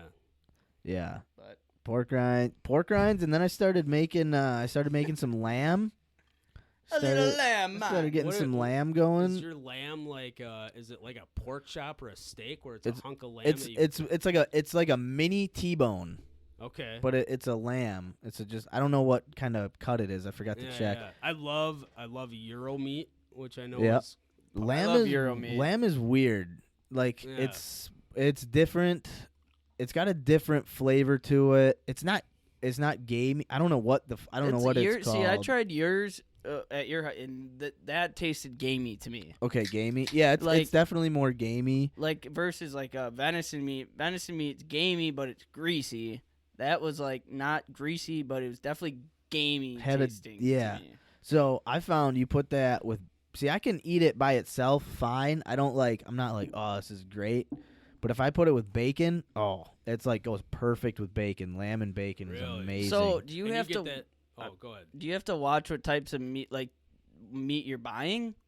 Are there like You're supposed to like the Non-processed the or- Sean Baker guy again. Like your hardcore shit is grass-fed beef, Right. Because if you get the processed shit, that stuff's feeding off corn and hormones and all Yep. that bullshit. And like Right. kind of the core I guess, religion of the carnivore diet is eliminating all bullshit out of your food. So Right. like, Okay. what they say is get grass-fed organic meat because then you're eating purely animal. So if you just buy a fucking discount, which I do because I don't have the money to buy eat grass-fed everything, is you're eating stuff that's been feeding off corn and hormones and bullshit. So you're still, even though you're not eating carbs, you're putting bullshit in your So Right. are your body. butcher blocks all grass fed? Yeah, so that stuff, like, that's the good quality, grass-fed. And like grandpa's shit that we get That's good. His is good quality. His It's like is the best fucking meat I his. Dude, I had one of his sirloin, one of the top sirloins from Grandpa for dinner on Sunday, So good. and I grilled it. So I think I've been eating ribeyes like all week, but I've been pan frying them because I didn't want to go outside. But I grilled Right. that sirloin, Oh, and I so good. lucked out and grilled it perfectly, and that was like the best steak Yeah. I've had in forever. There's like that one line of fat that goes all the way Yeah. down the back of it. Yep. Oh man. So we got the carny diet. Got the carny diet. Yeah, so I think like the biggest thing like for me going forward, man, yeah, like the toughest thing is just like getting everything prepared and having it like let's say I don't make a meal for a night and I don't have anything thawed, you're just like kind of sitting there going like, Yeah. shit. Because that is one diet where you can't just leave meat in the fridge for the week. You have to have it. Yeah, it's got to either be freezing it over or thawing it overnight or. Yeah, so in some sense it's like super easy because you can make a bunch at once and kind of have it. Yeah. But then sometimes if you get caught with like you just run out of time or you forget to make stuff, you're just kind of sitting there. Like Tom said, he had pork rinds for dinner tonight and he wasn't like super thrilled about it, but it was what he had to do. Yeah. So that's kind of like the weird like gray area of like, it's Yeah. great and it's easy, just steak, all I'm going to have tonight is steak. But then if you don't have it made, like, oh shit, all right, do I have any steak thawed? No, I got to go get it. And then Yeah. so it does kind of turn into a process sometimes. So I guess a question I have, and I can ask this again when Tom walked back in, but so through our monthly challenges, we set monthly goal or like weekly goals that, I mean, we haven't been necessarily with, we've been putting weekly goals with our challenges. We also have our board challenges, Sure. but like what kind of goals would you be able to set? Goals that, have you thought of any goals? With the carnivore diet, a way to make it easier, a way to make it more satisfying? Are there any things you've thought about just personally that maybe you didn't even think about the show when you were thinking about them? But Yeah, honestly, the big reason I wanted to do this was like health reasons. So I think with that, getting into like a solid workout routine, doing some cardio. Like this morning, I did like 15 minutes on our elliptical, which was like the first cardio I've done in forever. Yeah. And it felt good, but like I want to keep doing it. Okay. So it's more like, to me, this has all been like just like a big health, just restart the health. What are you doing for the cardio? Well, I elliptical, you said? just started doing elliptical. I'd like to start running, but I know with my my sinus surgery, it's really, my sinus has been all blocked up, and it's really annoying to run when you can't breathe through your nose. Yeah. It's just I don't know. So I would like to start doing that, but once that shit starts clearing up more. But anyway, so goals, I don't really have like eat more of this, or it's more of just like continue to stay active, continue to stay in my routine. Don't like get lazy. Just stay committed. Stay committed. Try to, like, I would like to try to start getting back to like, because I don't know, like I'm looking back at like what I've been eating, and like some days I eat a lot, and then some days I don't eat like anything.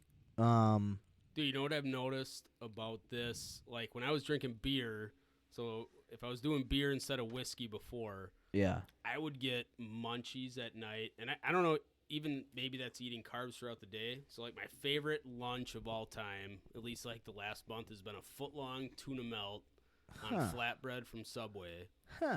Crush that. I'd go home, have 4 beers after work. But like when I drink the beers, I'd want to eat fucking like Beer munchies are fucking crazy. Yeah, dude. Yeah. I want to eat chips. I'd want to eat crackers. I'd want to Like, eat tortillas. My beer munchies are worse than after smoking weed for me. Like, weed munchies, like you always hear, you get a bad munchies after you smoke weed. For me, after I drink beer, that's when it's fucking game over. Dude, like, that was the downfall. That's what got me all bloated up. So like even though I'm drinking whiskey and still getting, if I get a buzz, not every night, but like when I do, I don't have the like urge to like take out my pantry of like whatever in there. Like I'm like, there's that.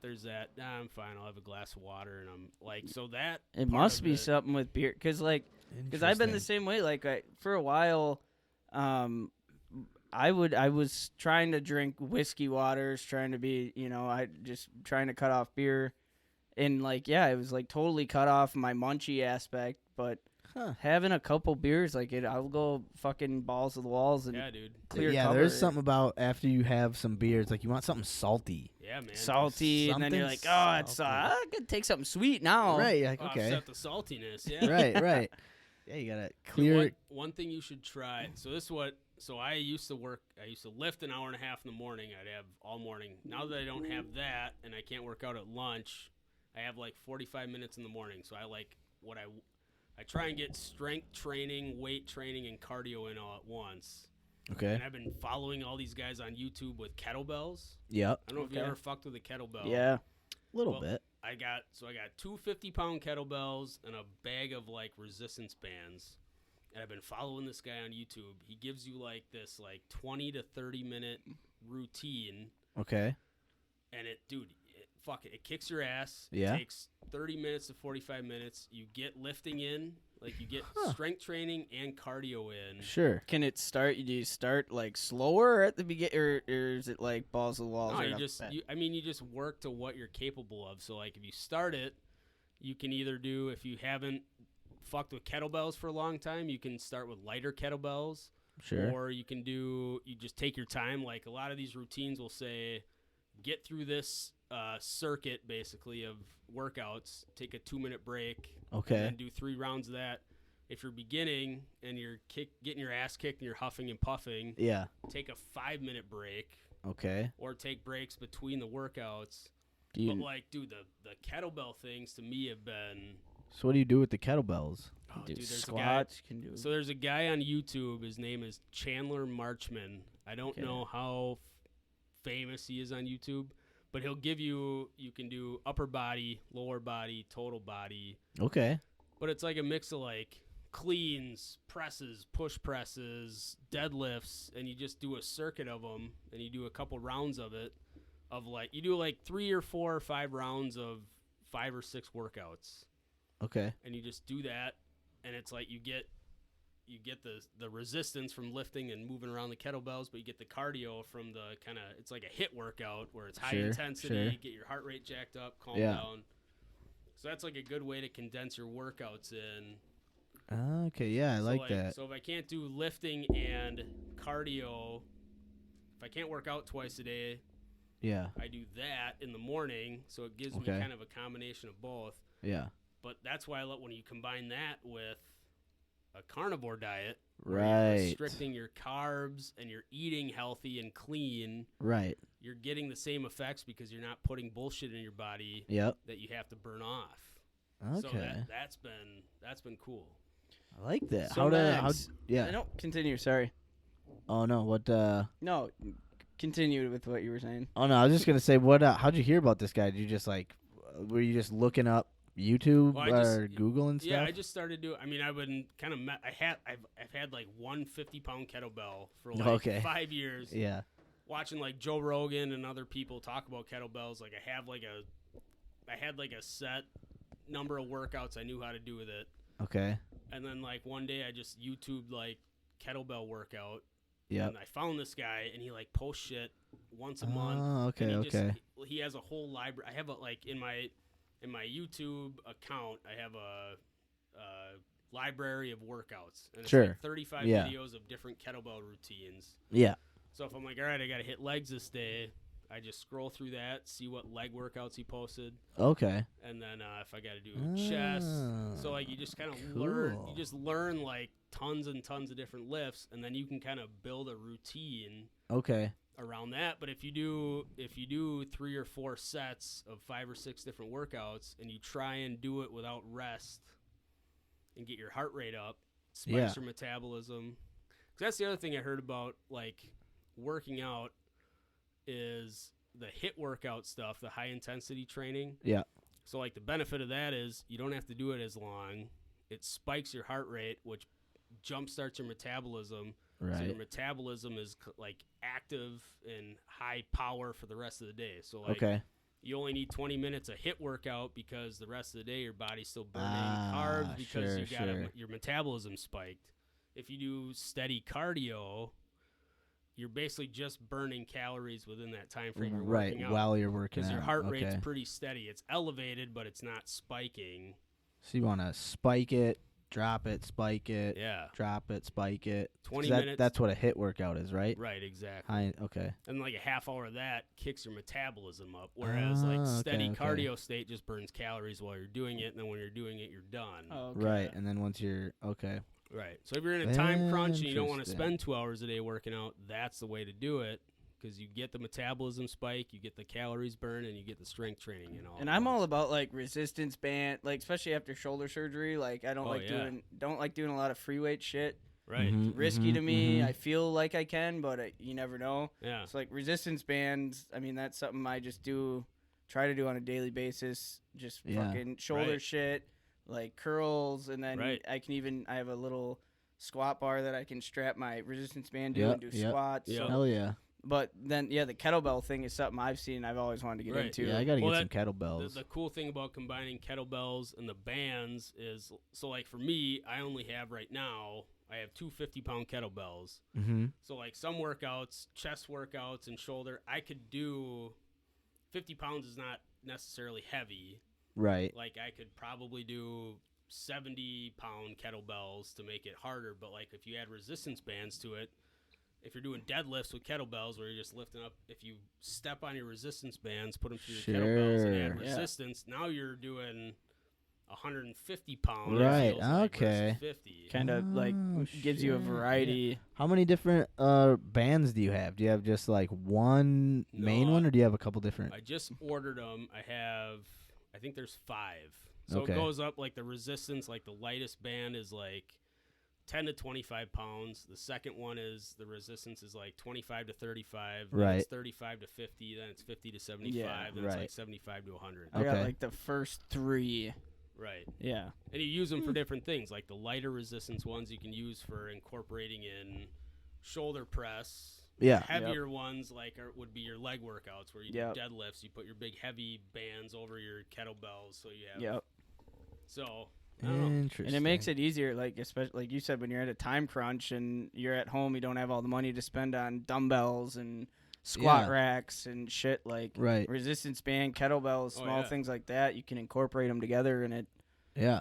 Well, that's yeah, the thing. fucking Like makes for a me, whole I at-home have gym. right now I have a window in the morning where like if I wake up at 5:15, I have basically until maybe 6 until Joanna, my daughter, will wake up. Right. Yeah. So like I have a good solid half hour to crunch in So whatever. you I give her a can little crunch in. buffalo trace on the gums to Oh, keep yeah, her just sleeping, that. and get a little extra workout in. I throw the iPad in her face and put her on the couch. there you but go. Oh, Yeah, right, right, That's right. the new Typically, age way of doing She'll shit. start grabbing the kettlebells and be like, "I want to work out too." Right. And then And you're work like, Yeah, it's time to go to work. "Alright, Right. time to. So Alright, Max, good you said that you brought us a little history of the carnivore diet.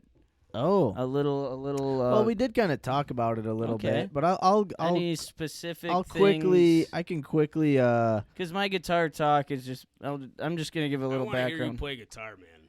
I kind of Well, heard it a little bit before the show. And It It's was just. nice. It sounds good. I'm basically at the same love it. stage I was, but yeah, I can pull out a little bit. I'm just learning lyrics this week. Guitar, it's basically just working on my rhythm. So Yeah, I'll give a little history on the band and shit after Max gives a little carny history. Give a little bit here. let's see. So I'll kind of be reading from some of this, but like, let's see. So a lot of this is off of. I'll just get in. So early man.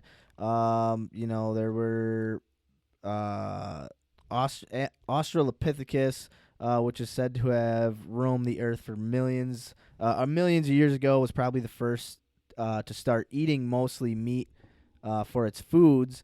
This pattern continued through prehistory.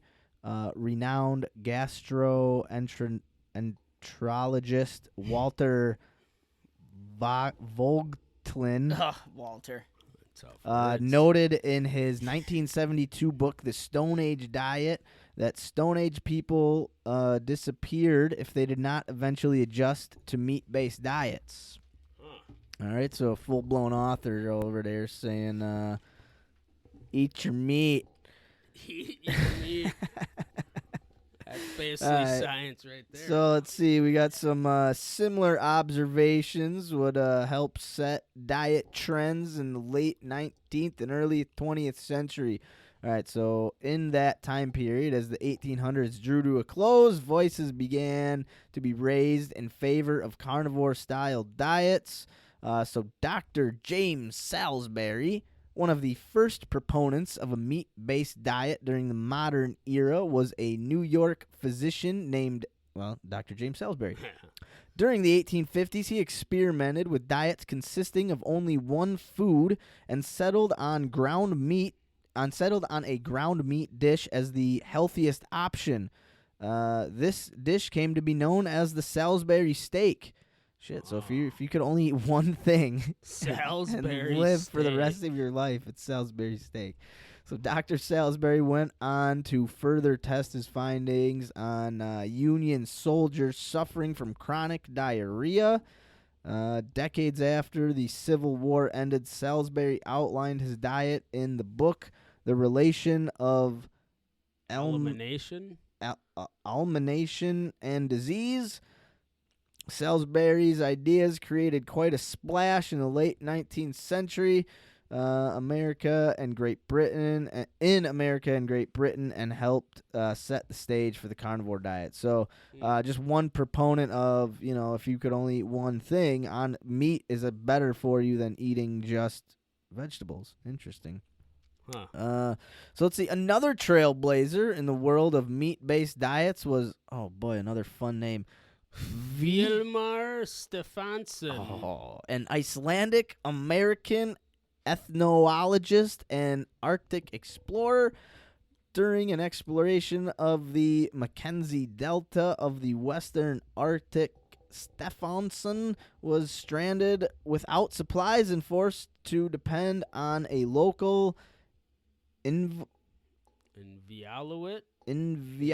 family for food. The family, like other indigenous peoples in the area, ate mostly boiled, frozen, or fermented fish.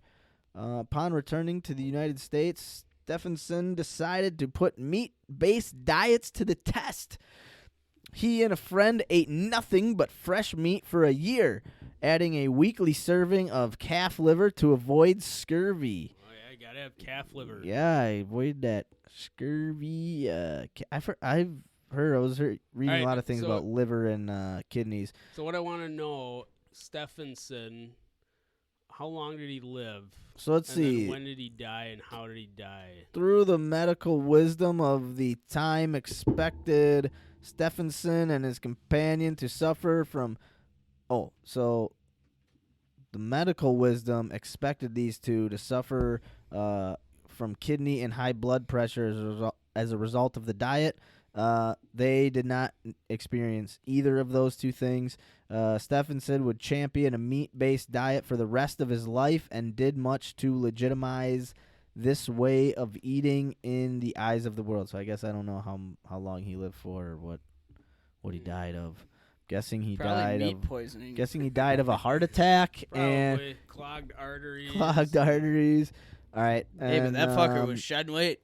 Oh, he was fucking trim. Yeah, he was when trim. he died, he was jacked. Yeah. Actually, I just looked him up. He lived to be 82. Oh, but shit. it Not too shabby. doesn't say his cause of death. But 82's not bad. No. And then we have Especially back then. this guy That's a life and a here, half. Dr. Weston A. Price, Oh, I love the that guy. the godfather of traditional diets. Dr. Weston Price helped to shed light on the carnivore diet as well.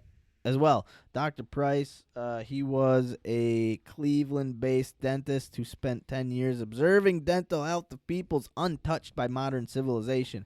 So this is what I was kind of talking about earlier. Teeth thing, yeah. He concluded that poor nutrition was responsible for crowded, crooked teeth rather than bad genetics. So this guy's from Cleveland? Yeah, maybe it's just Cleveland has bad He's a genetics. Cleveland-based dentist. Maybe Cleveland's just fucked up. No, anyway. Here we go. One of his main suggestions was a hearty consumption of meat, including organ. See, that's the other thing is like the organ meats are supposed to be the nutrient-dense ones. But You not had not a lot of things that there's only been like one or two places that are like strongly recommend Eating like liver and all that. Yeah, kind a of lot stuff. of the other ones just say you don't need that. You just eat your meat and drink your water. And you'll be all right. But yeah, no, and then Like a some little meat water. And some of the more like Ooh. like Meat like water. Dr. Atkinson, Robert Atkinson, he was like one of the first guys. He was that- the Atkins diet. Yeah, he's the Atkins diet guy, but he was one of the first doctors to recommend a low carb diet. Let's see.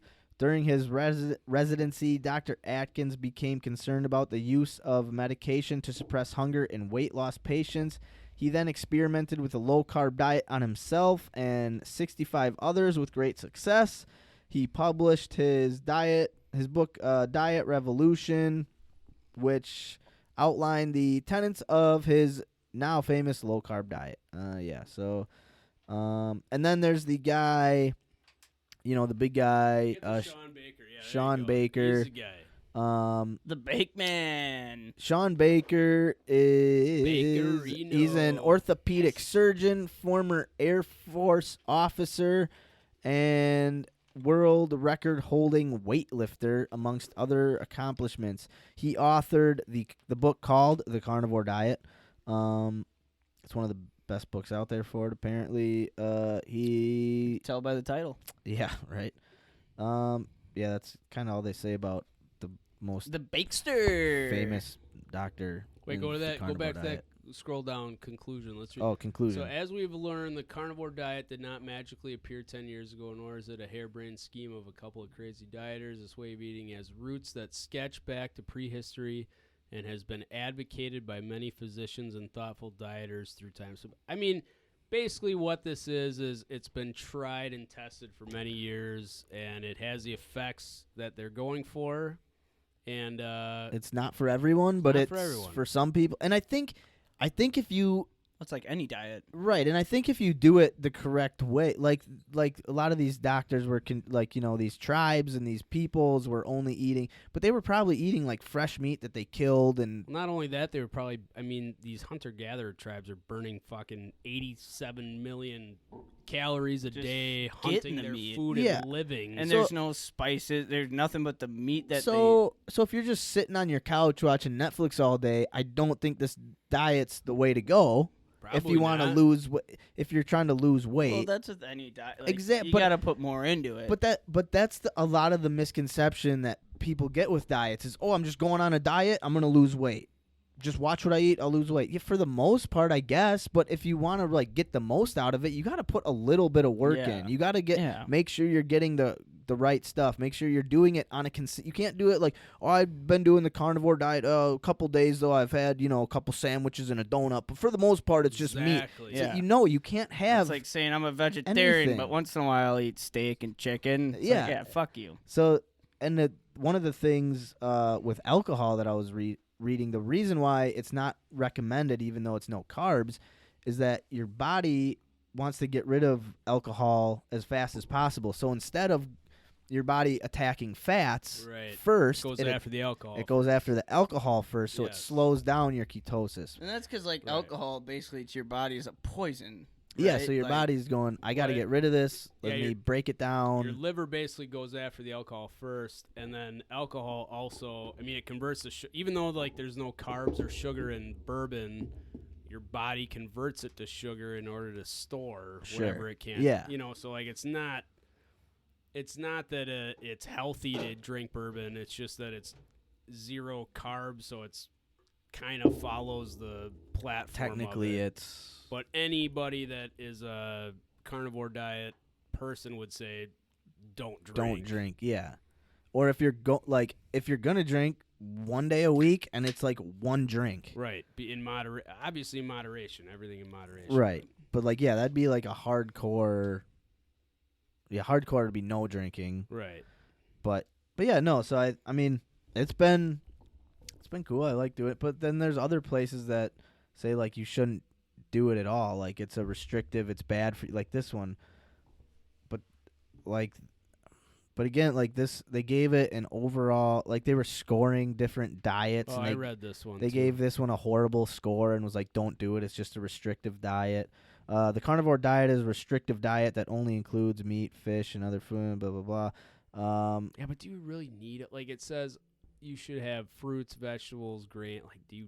I mean, is there science out there that says you have to have those things to survive? I mean, think about how many people there are in this world. There's 8 billion people. Yeah. Like, you don't need to have. I'm gonna stop. I don't know what the fuck I'm talking about, but I'm just saying, like, you don't have to have lettuce to like No. live a long You need life. water and No. And I Look don't. at our grandpa's 89. That guy lives off farm meat and fucking Winston's. whiskey and cigarette. I mean, it just everything. Everybody is unique, Yeah. and a diet is not right for everybody. And if you try it and you feel good, if you go to the doctor, get tested, and all your blood work is good, then it means whatever you're doing is healthy for Yeah, you. If you I go was to the at- doctor and they say, "Hey, you're fucked up. You should add this or add that," then you know, okay, maybe this is not Yeah. what. I went to my doctor like an hour or two before the show, and he's like 2-3 more Busch Light a day, you're probably good to go for the at least 95 more years. Nah, yeah. you go to Got the- it, doc. You know, You got it, Doc. exactly. good And then he said, doctor. you know, if you really want it, maybe put a lime in that Busch Light. Ooh, Okay, get a little all right, antioxidants in all there. right. There you go. So yeah, carny diet. It's a carnivore diet. It's going well. It's tough. I gotta cut back on some of the snacky foods that I can latch on to, and another thing, like I'll just eat a lot some days, like too much. Right. I think. So I just got to kind of rein it in a little bit, but it's getting good. It's going well. I wouldn't say I'm enjoying it, but I'm in You're enjoying the I feeling. it's like a not a test, but it's like a game. It's like Well, a mental game. It's a discipline thing. Yeah, it's a You're discipline. keeping yourself disciplined and following a routine that you've told yourself you're going to follow. Yeah, I like that. Yeah. And this time, I'm not gonna lie, this time is a lot harder just because I'm around so much other food. Like when because last time you just did in Milwaukee. Yeah, I was in Milwaukee. I was by myself. I was I controlled what was in my apartment. You know, it was like I only had shit that I could eat in my apartment. I didn't. So if I had a craving, I couldn't go to the cupboard and look at a bag of chips Yeah, and be so like, your "Oh." environment is your challenge, basically. Yeah, You're so- surrounded by beer and chips and everything. potatoes. But I think bread. that's probably what makes you stronger through the process is that not allowing yourself to splurge, even though it's right in front of you. And yeah, it's just, sharpening the mind, trying to sharpen the mind. I guess mine would be more like molding it more. Yeah. But, like trying to just, Putting your blinders on. I think I give into like cravings or just trying to be mentally comfortable too much, and I have to try to rein that in a little bit. And sometimes it makes you less mentally comfortable Yeah. once you give into that. exactly. So hey, good for you So, guys. yeah, man. Good. We're trying. We're over here doing stuff. You really are, man. Hanging in there, hanging tough, Hanging tough, hanging meaty. and Eating meat, man.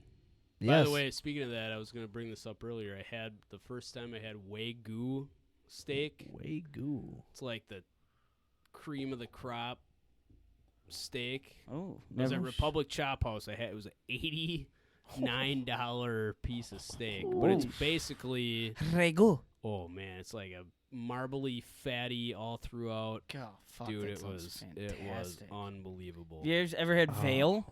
Veal? Veal. Veal. Yeah. That's good. I've never had veal. I once had a guy. The first time I heard about it was at a restaurant downtown Green Bay, and I asked the guy because I didn't know what it was. I asked him, "What's veal?" And he's like, "You don't know what veal is?" I was like, "Well, I fucking asked you what it was. I probably wouldn't know what it was." I now, hate would when people do that. Oh, dude, I was so pissed. I'll never Veal- forget that night. Veal Oh, you is don't know? like the bone or the what's inside the bone. No, that's marrow. Oh, that's marrow. What Veal- the fuck? veal- That's cat. That's yeah. baby cow. Yeah, veal is a Yeah. baby For all cow. you sick fucking baby eating. I've eaten it. It's delicious. Oh yeah. I've never had it. But marrow, Bone marrow is supposed to be. very That's good. like I had that at a food joint out in De Pere. It was fucking Oh, fantastic. I bet Yeah? it's I didn't fatty. pay for it too. It made it even better. It was It's the expensive. Best marrow you can get right there. Don't mind.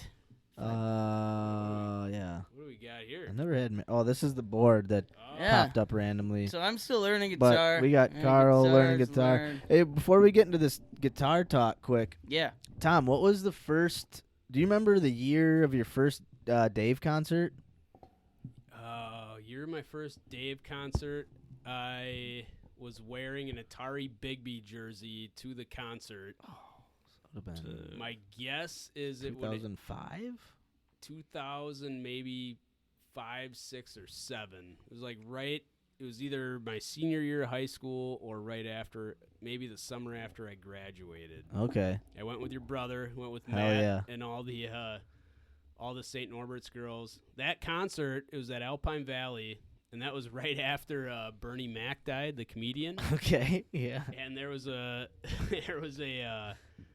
some guy at the concert came up and was talking to me and Matt, and he was telling us a joke, Yeah. and I had no idea he was telling us a joke. But his joke was, "Hey, did you hear Lorraine Bobbitt died?" Okay. And she was like the famous chick that cut her like boyfriend's cock off when Oh, she found out he was yeah. cheating on her. Yeah. So he's like, "Hey, did you hear Lorraine Bobbitt died?" And I was like, and I had no idea, but I was playing along, like trying to act like I knew who he was talking Right. about. And I was like, "No way! How did it happen?" And he's like, "Oh, some dick cut her off on the highway." and that was it was a joke, obviously. Right, And I was right, like, "No right. shit! Did you hear Bernie Mac died?" And he was like looking at me like I was gonna tell a joke. Right. And he's like, "No, how'd he die?" And I was like, "Fucking pneumonia." And he's like, "Oh, are you serious?" I was like, "Yeah, he fucking died 2 days ago." Tommy just fucking ruined it all. I had no fucking clue. That's hilarious. Oh. That was that was my second Dave concert. My first Dave concert was senior year of high school. So that'd been 2006. Yeah, I went with Scott in my Pontiac Grand Prix, that Oh, white the Pontiac. white- Oh yeah. Yeah. Okay. And on our way there, a fucking nest of earwigs had hatched in my trunk. And as we were Oh. driving, earwigs started pouring out of my trunk into the Oh back my seat. God. Yeah, dude. And What Scott was fucking freaking out, and I was laughing my That ass was like off. one time when I was driving Dad's Honda Civic and it broke down on me, and I brought it into the Oh man. the shop, and they called me in and they're like, "Yeah, you had a spider's nest blocking one of the valves in your engine, so it wasn't allowing air to get through, so it just cut your engine off." Oh Jesus. And I looked at What? Lexi, and this is right at me and Lexi got together, and I was like, "Oh, that's why there were spiders just flying out of my fucking." I turned my heat on, and there'd just be fucking Just spiders. flying right in your I didn't think anything of it. I was like, it's just a fucking Civic. This thing stinks. Yeah, the whole spider's nest. I paid $100 to get that fucker removed. Oh my God. Oh, That Civic man. ran like a fucking gem. Holy shit. Oh, That's yeah. funny. Oh my God, spiders, earwigs. Oh, was dude, awesome. that was the Jiminy best. crickets. Dude, the Dave concert. I mean, I wish I would have. I've never camped there. Oh, we still got time. I know, dude. Yeah. I never did, but man, that was maybe the funnest. Definitely the funnest concert I've ever been to. Camping there is like the campground we found is just, it's awesome in a sense. Like usually when I go camping, I like a secluded area, but like Yeah. in an event like this, it's basically a football field and everybody Yeah. just camps next to Right. each other. Yeah. And it's wide open. And the first time I went with Anna, we went there, and we get out to the concert, and my friends know that I'm at the concert, but they have no idea where the fuck I am. I'm Right. way out, like 3 hours from Green Bay, and we go to this concert, and we get back from the party bus, and me and Anna, my sister, are like fucked up, blacked out, drunk, walking back to the tent, and all of a sudden we hear "Ka!" My sister looks at me and she's like, "Carl, I swear I just heard somebody yell your name from a distance." It's like, nah, who would be yelling "Ka"? Like no one Yeah. knows me here as Ka. We're walking, get a little closer, all of a sudden hear "Ka!" And I'm like, what the fuck? I swear I heard that too. And my friends had tracked my phone to our campsite, drove 3 hours, and we found them in a camper party. They're partying with a bunch Hell of chicks. yeah. And they were like, yeah, we just tracked your phone, man. We're fucking here. And they ended up getting kicked out of the campsite like 30 minutes into that Oh my party. Yeah, God. it was awesome. Fucking Dave Dave's the Matthews, best. man. Oh, yeah. Oh yeah, yeah. Those are fun. Those are great concerts. So, yeah, we got Carney Diet. Carney I'm Diet. still strumming guitar. Carl strumming the Are you gonna play it? guitar. Are you gonna play a song? I'll play. I mean, I'm at the same strumming level basically that I was at last week. Okay. I'm just learning the lyrics, and I'm not gonna sing, but Let's see what you on, got. man. I'll pluck. Sure, pluck a little bit. Pluck up. Okay. Yeah. Let's hear it, Let's man. pluck it. You were playing it before. I was shocked actually. I didn't. It's And I got questions on this because. Oh wait, you play like your strum what you got going on. Then I want to ask you about this because perfect. Well, don't drop the microphone. I was actually in awe that you had the motor skills. Not you specifically, Thanks, but just I could never imagine strumming a tune. And if I'm ever on here again, I'm gonna bring my jaw harp so we Oh. can jam together. Wow, wow. Bow wow. Bow, wow, wow, Wow, wow, wow, wow, wow, wow, wow, wow, I wow. was gonna say I used to have a pick. Still got it. La la la la la la. All All right, hold on. Before you play, the song is what's the song? What's the band? It's Horse with No Name by America. America. Hell yeah. Yeah. All right. So this is Carl's monthly challenge. He wants all I to learn how to strum and sing the song Yep. by Horse with America. No Name by Horse with America. No Name. Thank you, Tom. All right, let's see what you got.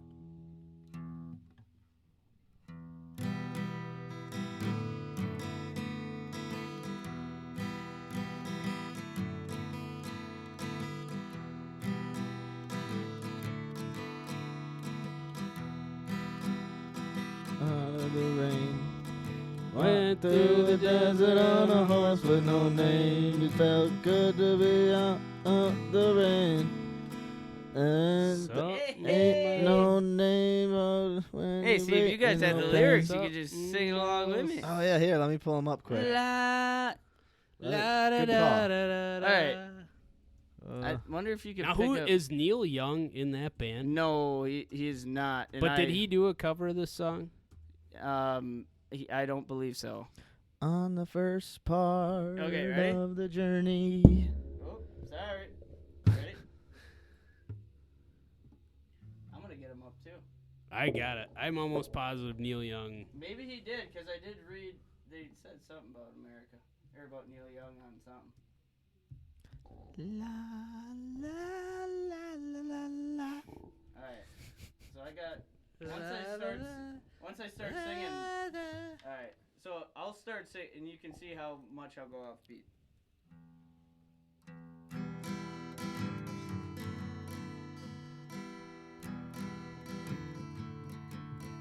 On the first part of the journey, I was looking at all the Life. There were plants and birds Okay. and rocks and things. There was Sand and hills and rings. The first thing I met was a fly with a buzz and the sky with no clouds. The Heat was hot and the ground was dry, but the air was full of sound. I've been through the desert on a horse with no name. It felt good to be out of the rain. In the desert, you can remember your name, 'cause there ain't no one to give you no pain. La la la la la la la la la la. Damn, that's Pretty awesome. good, boys. Not too bad. Way to go, Carl, dude. That sounded good, man.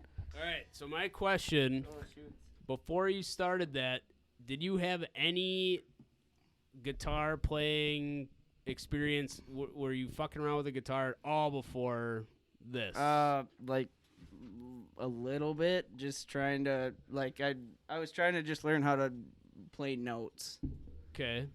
like just individual notes, just trying to learn like the basic chords. But like at any point in your life, is that what you meant, Tom? Yeah, like you weren't, before this, you weren't playing any other songs or... No. Right, like you weren't fucking around on the guitar at all before this. And this is 2 weeks in the making that you got that done? 2 weeks in the making. Not bad. Pretty damn good. I like it. I think that like the hardest thing for me is just learning how to stay Max. on rhythm. And that's going to be the biggest challenge for me this month, is because I like had the rhythm down and then I'd try and start singing the lyrics. And then as soon as it's like multitasking. It's like my fingers forget what to do. Sure. So it's just like, yeah. So it's like you got to get it down so good that your fingers it's like don't even muscle memory to the point. and then you can yeah. start singing to it. Because like I look up, like I'm a big music enthusiast and like older music. Like I love watching like Carlos Santana, the way he works the guitar, or Chuck Berry, or newer people like Sturgill Simpson, the way he can strum, and just like, and it's just amazing to me how on point they can be. Well, they strum, playing all these different notes, and be able to sing along with it. Because for me, it's like, basically, it's like when you're in your car and like saying like, say the weather's really shitty. You ever done this? You're in the car, say it's a fucking blizzard, a snowstorm, and you turn down your radio so you can like focus more like that. Yeah. You know, it's a thing like that where it's like I have to turn my guitar down so I can sing and like get the rhythm of the song, but I can't do both at once. It's just So like what's your end goal with like the guitar? Do you want to be able to do this song and be able to sing it all the way through with all the chords? That's like my monthly goal, yes. So then when you're done with that monthly goal, do you want to like learn more songs and get better at the guitar? Yeah, I'd like to just be able to, like, I have buddies who have just been able to pick it up, not necessarily know how to read music, but can just play songs. Like one of my close buddies just picked up the guitar randomly when we were in college, and now he's playing like Grace Is Gone by Dave Matthews and playing like What Would You Say, like things like that. So I'd like to be able to just pick it up and just be able to play different chords. And do you do that when you're like listening to music, like pretend like you're the lead singer guitarist and you're just playing for like all your friends and family and they're like watching you? That's why this show is awesome to me. Like even like throughout high school, writing poetry and raps became a big thing for me, just because language arts was like the only thing in high school that I enjoyed.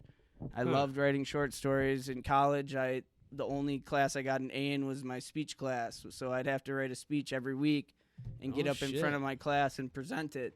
Yeah. And like, so that was always the only biggest thing in like my education life was I was good at writing, creative writing, good at speaking. A good thing you wrote that short story last week. Yeah, right, exactly. So, but no, like even like doing our like deadlines were the best part. Like writing them is good. But. Yeah, it was like woodworking. I failed it. I got the fucking table done just 6 months after I was supposed to. You know, it was the best, by the way. The other day I was at Mom and Dad's house, and I asked Dad because he had a table in the front living room. There was like a high table and then a low table, and I didn't notice the high table. And I asked him, I was like, "Oh, when did you get that high table?" He's like, "Oh, that's the table Carl made in the woodshop class he failed in high school." And Carly was like, "He failed?" Because she was like blown away by the table. And Dad was like, "Yeah, just, if you just add a little couple inches of this leg, it'll be level. But other than that, it's a perfect table. Hey, you should ask him about the low table too, because that was my first F table in woodworking class in high school. I failed Both those tables? failed woodworking twice in high Oh, school. boy. Yeah, failures. Hey, you know, craftsman needs to take his time. I wish I had. Right. I Teacher never didn't even understand. had. We never even had like a shop class in my high school. We did, but our teacher got fired for smoking cigarettes in the closet. We That's have all a I remember. mechanic, a certified mechanic shop at Green Bay East High School. Yeah, that'd be so. That's so Yeah. cool. All right, so here's my question with the guitar. Next question. So you're going to hammer America, Horse with No Name.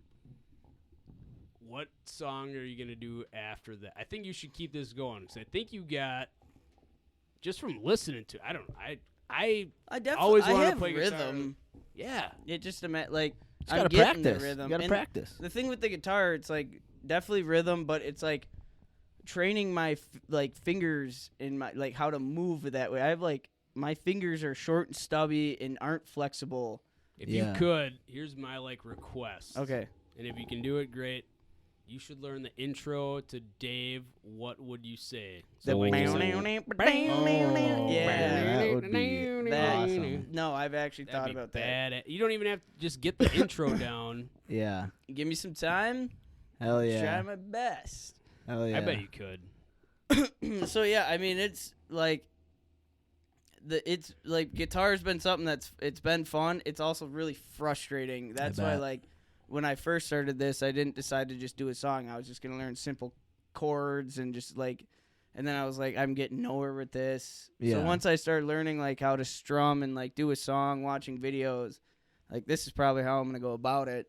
Cool. Yeah. It's easier that way. Hell yeah. I fucking thought it was awesome. Yeah, Thank dude. you. It sounds I great. like It sounds Appreciate it. awesome, dude. You'll hear some singing Sounds sooner really or later. good.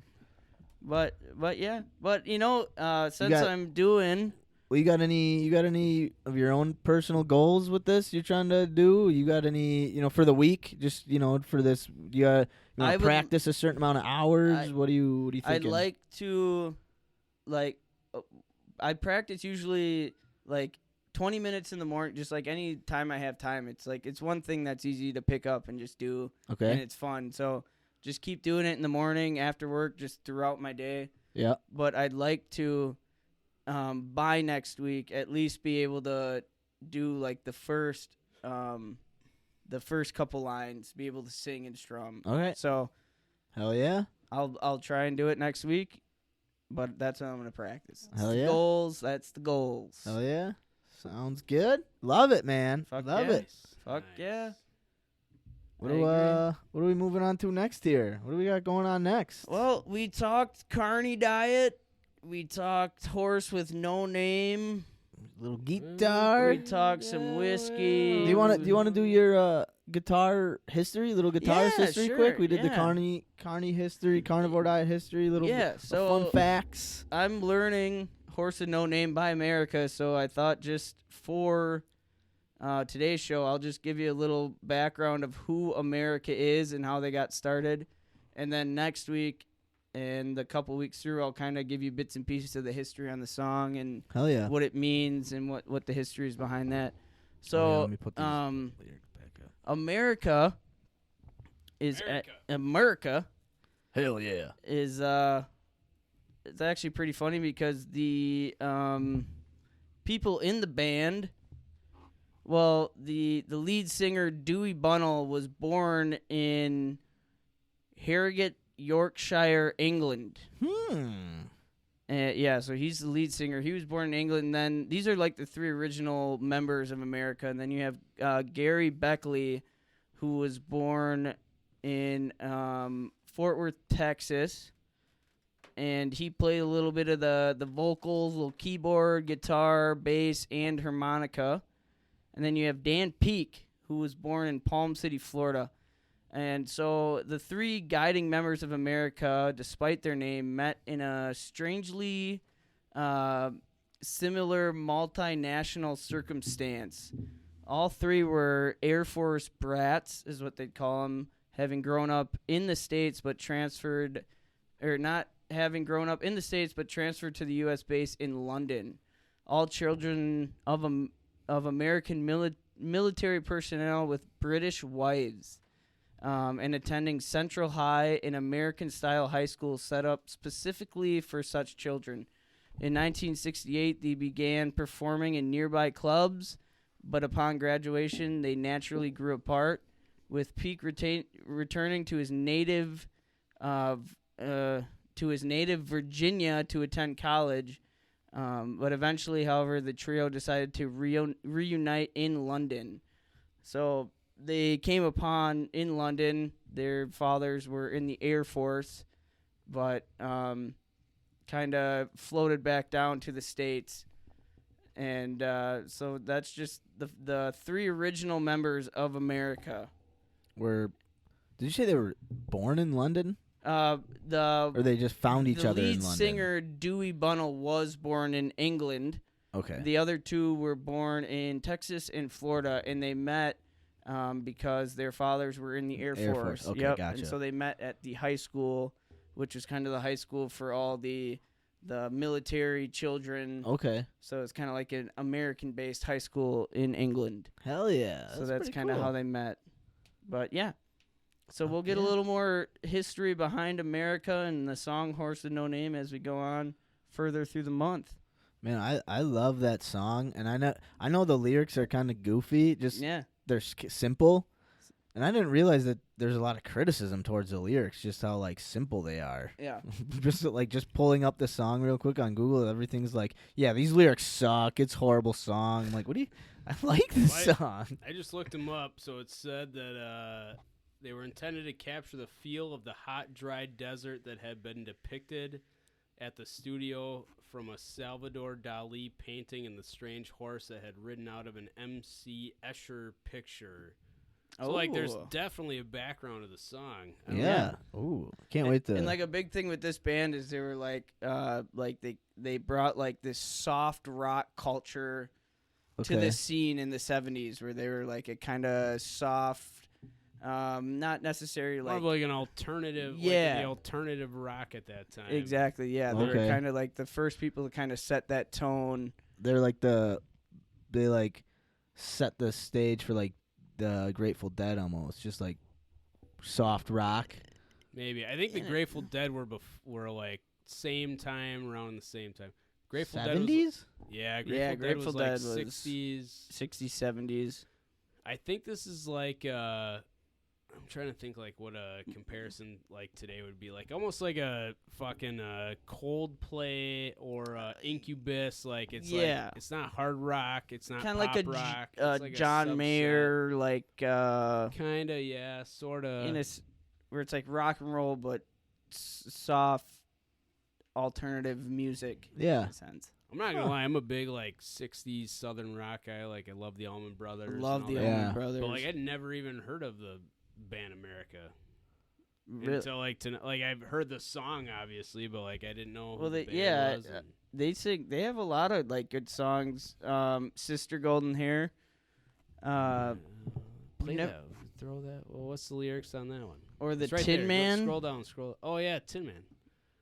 You never heard right Sister there. Golden? Right there on the far right. People also search for us. Yeah, there you go. What's the lyrics on this one? Scroll down. It'll have the lyrics on the bottom of the thing.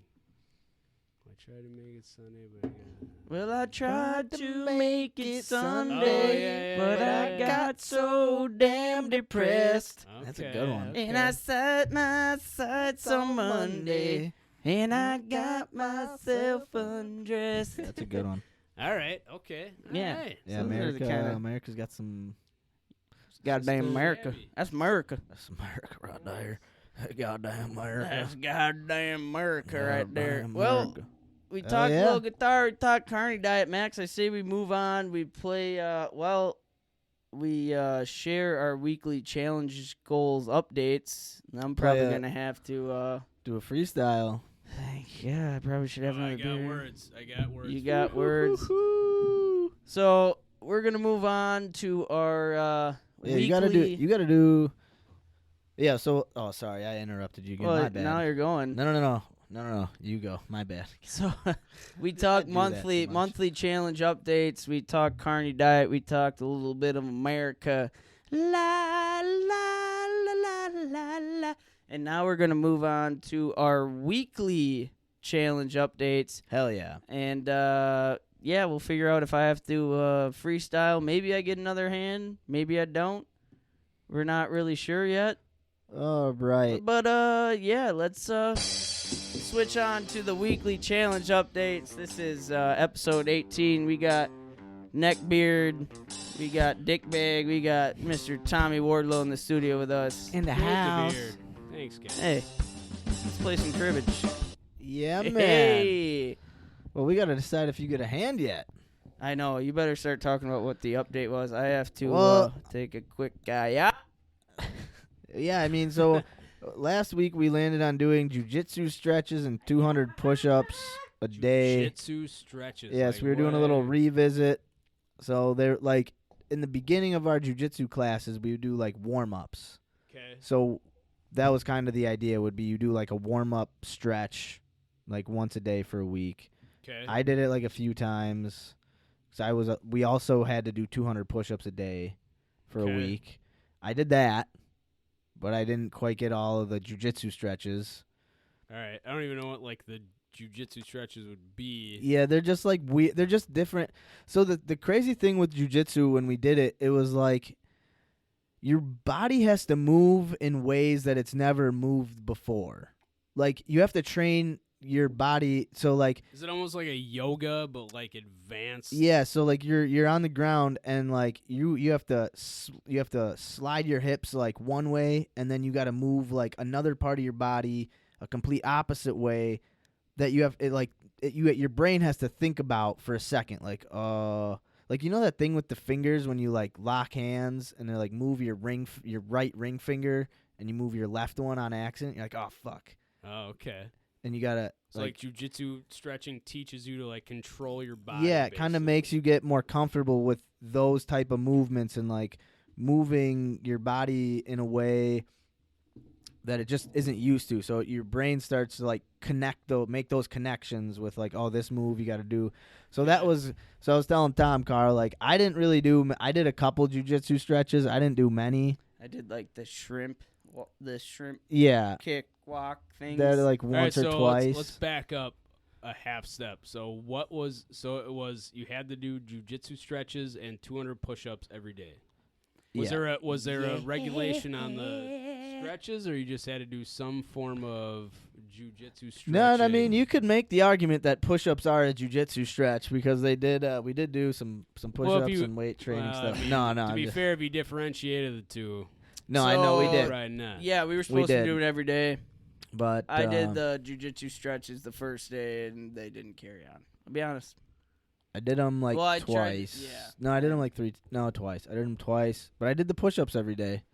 Attaboy. So I didn't do 200 every day, but I did them every day.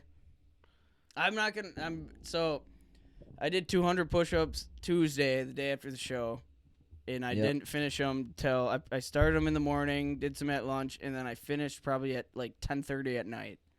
okay. And then the following day, I think I got like 75 before I couldn't even lift myself off the Yeah. ground. And this kind of just, I think the next day I got up to 105, and it was like I never hit 200 again. I did like I couldn't get couldn't do it. No, I couldn't do it. I really yeah. could not. I like doing them just because with the carnivore diet, it made me feel like I was. I don't know. I enjoyed spacing them out throughout the day, and Well, I think for me it was Knocking 'em like out. it was a thing where like I went from doing nothing Nothing. but like frisbee golfing to 200 push-ups. 200 push-ups a day, and like I learned like it was. I tried, and I couldn't follow through with them. Yeah, that was one that we put on the board that we probably didn't think through very well, huh? No, because I was like dedicated to it, and then like I was even doing knee push-ups. Okay, Like, yeah. Like Just last part of the anything. week, just trying to get. So I think like I think if you broke it down into like 5 sets of 10, But see, it's hard. Like for me, like when when I was at work, I was like I'd sneak off to like the corner of the wood shop and do a couple, and then I mean, I definitely could have spread it out better, but Yeah, I would do 35, 35, 30, 35, 35, 30. That's how I Yeah. would do them. I was doing like sets of 25, 20, 25. Yeah, Yeah. not bad. It kicked Whenever my I do- ass. Whenever I do the Murph, like the Murph was like the 2 mile, you run a mile, you do 300 air squats, 200 push-ups, 100 pull-ups, and then you run another mile. The easiest way for me to get the push-ups and the air squats down would be to superset them. So I would do 20 push-ups, 30 air squats, minute break, Okay. 20 push-ups, 30 air squats, to do 10 rounds of that. Okay. And then you're done with the air squats. You're working, but it's giving your arms a break. Right. Right. While you're doing the air squats, and then you can do the push-ups, and then The pull-ups are a motherfucker. yeah, but the pull-ups. Then the trick I learned with pull-ups is you add a workout into the Murph, and you do like 10 sit-ups in between. So how I would do the pull-ups is I do 5 pull-ups, rest 30 seconds, do 5 more, then I would do 10 sit-ups, rest a minute, and then cycle that that's 10 smart. times. See, what this weekly challenge taught me was that I've lost so much of my strength. Oh yeah, dude. And it's because I texted Max and I was like, dude, my shoulders fucking hurt. Well, yeah, dude, you so bad. both your Yeah. shoulders are fucking repaired too. I can't even imagine what that feels like.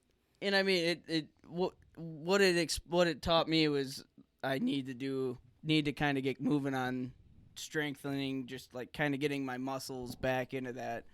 Because like that was me hopping into doing nothing into like pushing way too hard. Right. Right. Right. And it just like to the point where it was just painful to do. Like, So it could you just do hurt. like next time or whenever? Would you be able to do 100 a day? I instead think of 200. I think 100 a day would be a realistic start for me. Right. Yeah. Because I could do 100 a day. Yeah. Because like once I'd hit 100, like the first day Yeah. I did it and I hit 100, I was like, holy fuck, I got 100 more. And then Yeah. like after that, it was just like painful. Yeah. But Yeah. I mean, one thing It was about tough. this weekly the reason I'm not coming into this show being like, I failed. It was like, well, I tried Right. and I pushed my limits. So I saw where I was at, and that's definitely not where I'm at. So Right. Yeah, it was dude, it's challenging, man. It wasn't fun. But yeah, I don't know. It was cool. We did it. We put her on the board. We said erased we'd it do from the it. board. Took her off the board, thankfully. And So how does this work? You guys do a hand of cribbage. Whoever wins. gets to roll the dice for the next weekly challenge. Gotcha. All right, let's see it happen. I'm gonna So, be an observer. Let's get this going. But here, I'll tell you this. Am I doing Nah, you're good, you're good. We're playing another hand. If you want to do a freestyle, we definitely can. I'll try it. I think we could. I don't Should we think do it? Tom's got words. Let's do it. How do you do it? Because I got 10 where I just spit them at you while you're doing it. You give me the first word, and then you just start spitting words at me. All right, you tell me when. I got them. So No, they're not just they're like short phrases. okay. Well, let's see what happens. All right, you're the guy. So this could go good. This could go terribly. It's gonna go good. I don't really care. Let me find a beat. Ow! Chicka chicka chicka chicka. Oh, see, now this is the point of the show where I start getting nervous. You're thinking about it like you put your headphones on and 700 million people are listening to you. Oh, they are. Oh yeah, all of them are. Oh, they the will whole be. crowd. All right, so Look at him. His I'm gonna knees give weak. You, His arms are heavy. I'm gonna give you guys Mom 3. spaghetti. So you guys have to pick the Already. beat. I'm gonna give you 3 different names. You got circles, you got the horror, or you have jet black. The I horror. like whores. Okay, I gotta find it. I like whores. All right, Don't we all? Rap to the whores. all right. What's my first? Taint. Taint, Taint. taint, taint. Taint. Hey. All right. Yeah. Taint. Hey, hit you hard. Can we do a different beat? Nah, fuck it. Hey, Hit you hard like you ready to faint. You like that landed strip that I'm calling my taint. Pork rinds. Hey, ready to rise. About to eat them like my pork rinds. Got zero. Hooch. Huh? Hooch. Hey, you better suck on my gooch. Hey, and then, I'm doing a different beat. Fuck this shit. This is too fast. How about this? Instead of me rifling them off, let me give you the list. So it's not weird with me jumping in. You just got the list of them. Yeah, we need like flashcards to just flash them instead Flash of. 'em. we need So I'm not, like, I like how interrupting. taint's like the. Well, that's how the it works. headline. That's how it works on the iPhone notes. The main message is taint in my notes. Taint. Yo, hey. You ain't. So many jokes. Hey, we're gonna start with the word dick cheese. Hey, hey, Tommy says, yes, please. yeah, buddy. Hey, spitting cool, yo, I do it with ease. You fucking sticky like my dick cheese. Hey, and I'm doing some crack. I'm about to drink a lot of beers, take down a 4-pack. Like, hey, don't breathe.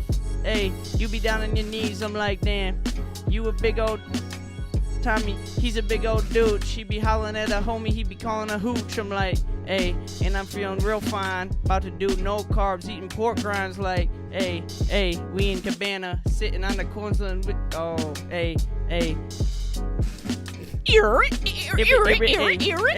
Hey, smoke wheel, feel funky, climbing trees, real high like a monkey. Hey, and I'm down beneath, can't breathe, the rocks don't breathe. I'm like, hey, this don't sound good. Hey, that cheese be a squeaker, walking around this town in my sneakers. That's the way that I go. Max and Tommy listen to me flow like, hey. Alright, we canceling this one tonight. Fuck me. Not bad, man. I Pretty think good. you got. Pretty I don't good. remember the Too words I antsy. put on there. Pretty good. Let's Nah, play that some was good, fucking man. cribbage. That was good. Your deal. Ooh. You didn't even say Winslow, Arizona. Alright, I'm shuffling. Watch this short video to get 30 minutes of uninterrupted We should. listening. You got Decker pulled up? I was trying. I was trying so hard. I'm failing right now. Nah, you're all right. You're So all right. whoever wins the hand gets to pick the. No. Whoever is leading at the end of the hand just gets to roll the dice. When you pick the column and the column. So, yeah, we'll it's the roll- column and the row. So yeah, here. Okay. So this first one, let's say 6. So we go to column 6, Gotcha. and we go row 1. So you'd be journaling once a day for a week, We reading it. reading it on the show. Yeah. Oh, that's pretty cool. So that would be. All right, gotcha. Yeah, so. So just make like we were coming up with things to do for like we would do something for a week. Right. I But remember we- that you do like jujitsu and like you were doing all that stuff. No, yeah, but that was like the monthly stuff. But we'd come in Oh. with like we'd say like, oh, what do we want to do this week? And one of the things like I remember one of the things I said was like I want to run once a day for a week, and like I did it like twice, and I came in and I was like I could only do it twice, and it was just kind of boring. It was just like right. this way, like if someone doesn't do it, then it's like you There's might have to consequences, freestyle. Right. So what's- whoever wins the game gets to roll dice for like the winner's board, which we haven't come up with yet, but it's like awesome fucking cool shit. Like Okay. the other person has to buy you stuff like dinner or something, or just So here's my question. So if Kärel doesn't hold up his end, he had to freestyle. yeah. If you don't hold up, what are you doing? Are you freestyling? We or? haven't found We that haven't part found out. that out yet. Oh. What would you do? I don't know. I don't know.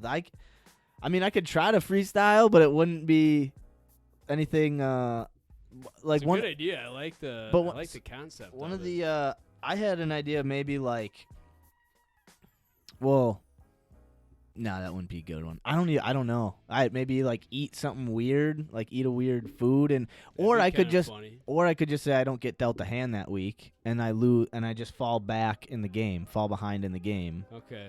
So, of Ooh. course, while First we're of playing all- some cribbage, we got some Decker Pollinari playing in the background. Hell yeah. By the way, I like on this chart, one of them says get a $50 tattoo.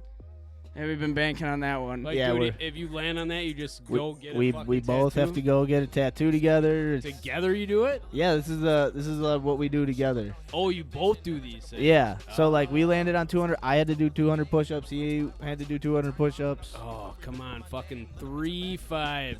That's what I'm Oh betting yeah. on. All right, I gotta cut him off.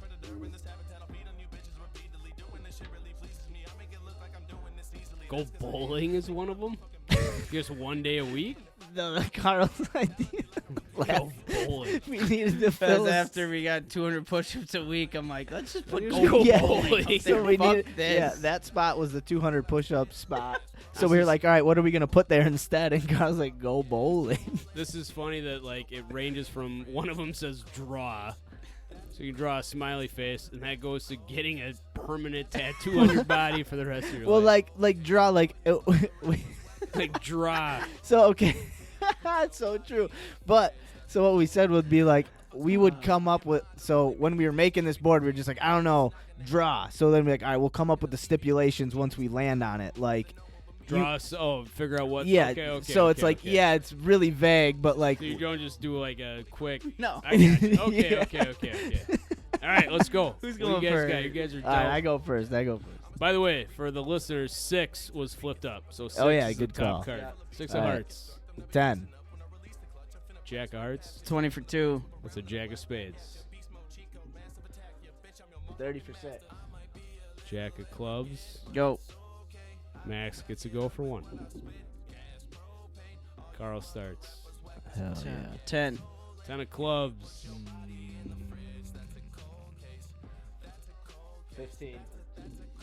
15 for 2. 15 for 2. 20 for 2. Oh, I wasn't Carl sure if lays he a had 5 that. of diamonds, pairs up for 2 more. 30.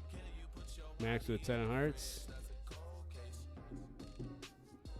I should have played All the 10 right. instead of the 5. Now we- I've got Now we got counts. 15 2, 15 4, 15 6, and a pair of 2 for 8.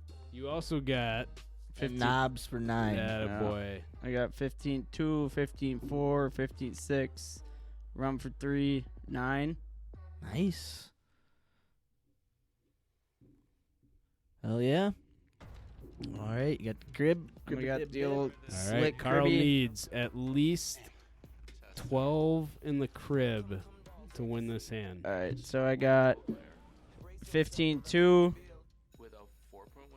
15 4, pair for 6 is 8.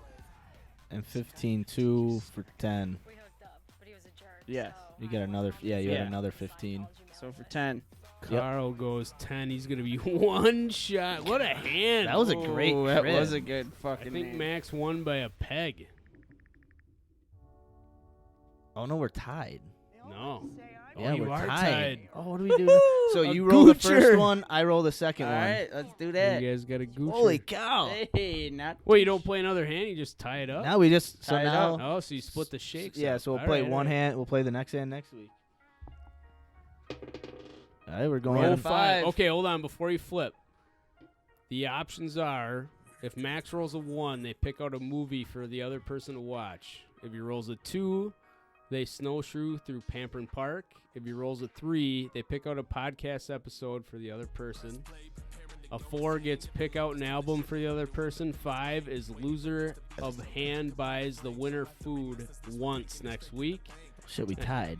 And if Max rolls a 6, pick out a documentary for the other person to watch. So this is a little entertainment section, I All guess. right. What do we Hey.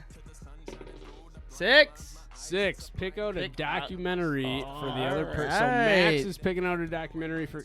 Dude, I got a You good guys one should for flip you. it though. You guys should each pick out one for the other person. Yeah, to that's watch. what it is. Yeah. Oh. That's what it is. Yep. Oh yeah. Dude, I got really that one about that one on Hulu about the Jackass start and the magazine that okay. started Jackass pretty much. Okay. I gotta find out. I think it's called Dumb. Oh, I'm gonna fucking watch this one. This Called one Dumb. sounds sweet. This is on Hulu. Yeah, it's awesome. Yeah, this one. All right. The story of Big Brother magazine, which was basically where all the Jackass guys came from. was Big Brother magazine, and it is the coolest documentary. Like, you watch Johnny Knoxville shoot himself. He shot himself for Big Brother magazine. He was testing out safety equipment, so he'd like pepper spray himself. Oh yeah. And then he put on a bulletproof vest and just point blank range shot himself in the desert. I'll watch this too. I'm Dude, gonna watch this this is one for sure. this is an awesome documentary. All right, I'm gonna have to think on mine. No, yeah, I could right off the top of my head. Yeah, I, we were talking about this last yeah. week. Now I'm pumped to watch it. Yeah, dude, you That's gotta Wee watch Man. it. That's Yeah. Wee Man on the cover. Oh yeah. Yeah, because he was so Big Brother magazine. It was like a skater magazine. That was who's the guy? Who's the guy that created Jackass? He's in all the videos. Jeff Tremaine, and I'm pretty sure that was. I think he was the magazine. No, there was a guy who started the magazine, and then it was pretty far after the magazine started because they came they came to the dude who started the magazine and was like, dude, check out this Jackass stuff, like it's hilarious, look at these guys. And he was like, yeah, they were doing all that shit for my magazine. Like, This is where it all started. but he's a super cool dude. He wasn't like, oh, fuck those guys. Because the magazine eventually got sold and it became what it wasn't originally, and then that's when people started to branch off and go do like Jackass and their own Yo, thing. do you guys have you seen where like Bam Margera is right now? He just put out like yeah, a he's live a video mess, just man. like last week. Like, so Not good. they're like Jackass has been trying to put him like through rehab and get him clean Oh, for the shit. show, because I guess Jackass is apparently making another movie. And Yeah. Jackass or Bam Margera came on live and was like fucked up drunk. Oh, I saw it.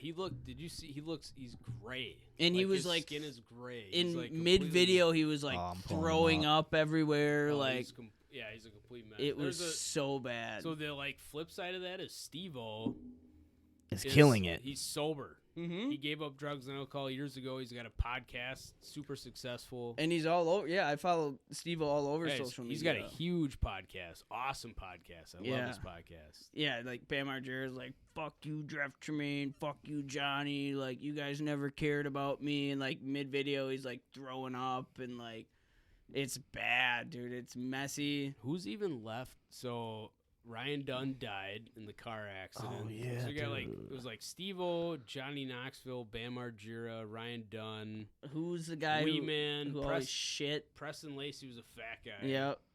Like, I don't know who the The guy who always shit like, himself. on spot. Yeah. And then that fucking and then we got Chris who did Wild Boys with Steve-O. Chris Oh, Pontius. Pontius. Yeah, Pontius. He's Yeah, good too. Yep. He got his start in Big Brother magazine. Yeah, he did. Yeah, I think him and Steve-O were like they were around from the start together. Like, look at above his eyebrow. His forehead's so fucking ashy. Yeah, no, it's like he's been struggling. Bam, especially like I think it was after Ryan Dunn's death is when he really hit a huge spiral. Well, he was Forgot I even can't like, playing this through headphones. Were you watching like I remember when Jackass stopped, like all the spin-off shows I was hooked on. So it was like Yeah. Bam Margera's like whatever the show was about him and his Oh, wife. hey, Viva La Bam. Viva There La was Bam. Viva La Bam, but then there Yeah. was like show show with him and his fiance. Oh, I can't remember what that show is called. Yeah. You know which one I'm talking about, Yeah. right? Yeah. Dude, did you know they found Bam Margera? He was like at a skate park. He was like 13 years old, and his dad was just there chilling with him at the skate park, like calling all the other little kids, like just like being a bully. Like he was just his dad was? yeah. They have like they were doing like Phil? yeah, Phil. Phil, yeah. Dude, they were doing like that magazine. They were doing like a kids edition, so they were like trying to find these like crazy kid skaters, and they went to the skate park, and they have like Bam Margera on film, and he's like 11 years old, and his dad is just this huge motherfucker, just hanging out with all these little kids, like fucking Talking shit. yeah, talking shit, and his kids talking shit, like Bam's just talking shit, and Dude, it's I Well, always- Bam right now, It's like hilarious. Bam has videos, and this was just a couple months ago, where like he like has this huge mansion with a giant indoor skate park. Hey, he lives in Westchester. Yeah, like, and he'll just put Minnesota or his some shit. address out like online and be like, "Hey, I'm having a party tonight. We're skating," and just let anybody who wants to come. And like he'll post videos where there's like thousands of people in a skate park, and they just It's party. Pennsylvania, not Yeah. Minnesota. Yeah. Holy Yeah, so he's like, he puts it out online. Everybody who wants to come skate with me, come on in. Here's the gate code and everything. Like, What do you think? Like his Phil and what's his mom's name? fucking. It's not Pam. It's, No, I thought it was something like an M. and his funny ass uncle Oh, Don Vito. Don he's Vito. dead. Don Vito died. Yeah, Don Vito did die. died. But like, what do you think his parents are like in real life? Because like on TV, the way he fucks with his dad. Well, you know how much they probably yeah. got fucking paid for. Well, that's that. what I mean. Like, is it all an act? Is he? Oh, I'm always sure. curious. Like, is his dad in on it 100%, or is he fucking with his dad? I'm sure I he's. don't know, I'm sure man. he like told his dad like, "Hey, I'm gonna fuck with you and be an asshole to you. You're Dude, gonna but- get paid a lot." I don't know. That just might be how his family always was. Think about how fucking crazy. Where do you think he got it from? Like being some, a you remember fucking when nut job? you remember Dude, that yeah. one episode where Bam Phil gets out of bed and they put Don Vito in the bed with their mom. with his wife. Oh, dude, he has got like all those moles and, And, shit. and on he's just his like, bed. "Rrr." She's like, "Hi, Phil." And Phil? He's like, "Rrr." He's like, Phil, Phil, Rrr. Phil. Rrr. Oh, April, that's her name. April. Yeah. Good call. Oh, I don't. Yeah. Who's good your call. favorite? All right, question is, who's your favorite Jackass character? I think it's got to be Steve-O, because Steve-O was fucking ruthless. Didn't Steve-O or Knoxville? I was gonna Pontius. I always loved You think- Pontius. He was just like subtly hilarious. Right. You know, like he just would do like, you're like, oh, that's funny. Well, see, like Johnny Knoxville would always do like when he did the bullfighting, like, or when He would just Oh, fucking you remember yeah. when let they himself all get lined up annihilated. and got triggered by the rubber bullets. Yeah. At like Oh, yeah, they would dude. Knoxville, like Steve-O was always down for But Knoxville would take pain. yeah. Like the Well, he bull did one. the can't roller skate in a buffalo herd. Oh, yeah. Put roller skates on in a cow herd, and Uh, I think Knoxville and Ryan Dunn were probably my two favorite because Ryan Dunn okay. was fucking Yeah. I always felt I do bad like for Ryan Ryan Dunn. Dunn because they just like shit on him all the fucking time, and he just took it.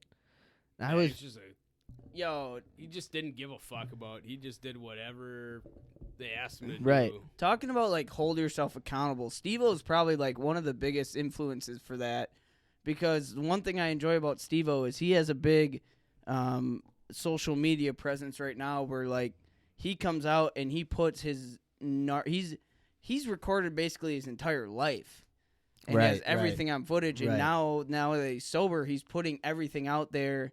And yesterday I watched an interview where he sat down with his dad and they Oh, talked shit. about like the top 10 most disappointing things that his dad, and they were like when he butt chugged a beer or when he shoved a matchbox car up his ass and walked through downtown, or when like he skydived out of an airplane and masturbated on his way down, or like just like these crazy These things. were his dad's like top 10. Yeah, worst. and he talked to his dad like, "Hey, Dad, you remember that time I jumped out of an airplane and masturbated on the way down?" And his dad's like, "Yeah, it was hard to have you as my son at that time." that Like, was- so like that was number 6, man. so like it's cool That to only see cracked it. Steve-O because dude, he was saying he was going through like 600 canisters of like nitrogen oxide a Yeah. day, He or was- like he was. They made a video of his intervention. With Yeah. Jackass, dude. Like, he Yeah. was- So I appreciate him, like, as the person were like, how he just dramatically kind of changed his act, but let it be seen by everybody. Right, yeah, like he his didn't- most embarrassing moments. And now he's like, he still does crazy ass shit, but he's sober. right. And like, it's just like an encouragement. He's like, I feel so much better sober, but he's still doing all this crazy shit.